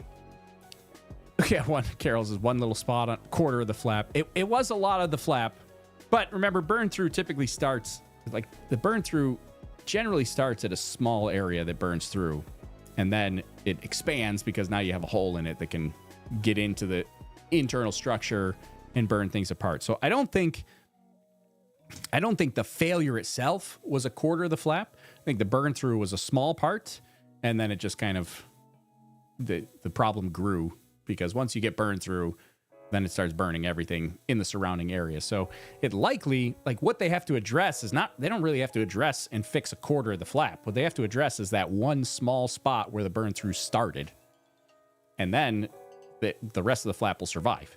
It's just the small spot where burn through started that has to be fixed. TP Seeker, just watching that plasma was amazing. That is true. That was pretty awesome watching that. Watching those views, those camera views were amazing. Unbelievable that we got views all the way from reentry to landing. So I think that was an incredible test. I know some of our friends are going to say that it's a complete failure. The thing melted. It's a failure. I'm going to be honest. I don't look at it as a failure. I think it's pretty awesome. I think it, like your Guitar One said, this was incredible and my mind is blown. That was nuts. Flap was the MVP of the launch. Yeah, definitely. Eagle Soars USA came a new channel member. Thank you, Eagle Soars USA. Appreciate you. Thanks for joining us here. Mad billionaire blows up rocket again. Yeah, I'm sure there'll be a headline like that somewhere. All right. Well, maybe hit that like button on your way out if you haven't done it already. I'm going to end it here for today. Consider joining our Discord channel if you want to continue the conversation. I'll pop over there and say hello in between my real work here today. I'll be live for Starliner Return to Earth at some point when they decide to do that. Consider becoming a channel member like Eaglesaurus USA, or join our Patreon to help support the channel. This is a 501c3 nonprofit organization in the U.S. So if you're supporting the channel, you're not supporting me. I don't get any of the money. You're supporting Overlook Horizon, which is a nonprofit charity. But it does help pay for the stuff that we do here. The lights and the camera and the Starship models and the all the stuff that we do comes from your support from viewers like you. And if you don't want to do any of that, you just want to make a nonprofit donation, you can do that too at overlookhorizon.com/donate. It is a nonprofit 501c3 charity, so donations are usually tax deductible if you're in the US. Check with your accountant for details. Okay, that's it. There's my sales pitch for you. Hey, TJ Cooney. Bunch of hearts at the end. Good to see you, TJ. Thanks for jumping on and saying hello. I'm going to end it right here. I'm going to do my real work now at my real job. Thanks for joining me this morning. This was fun, incredible. I can't believe what we just saw. I'm probably going to watch it about 16 more times before the end of the day, maybe more. And I hope you do too. All right, my name's Tori. This is Overlook Horizon. Thanks for joining us. Have yourself a great day. We'll see you next time. Goodbye, everybody.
Mm-hmm.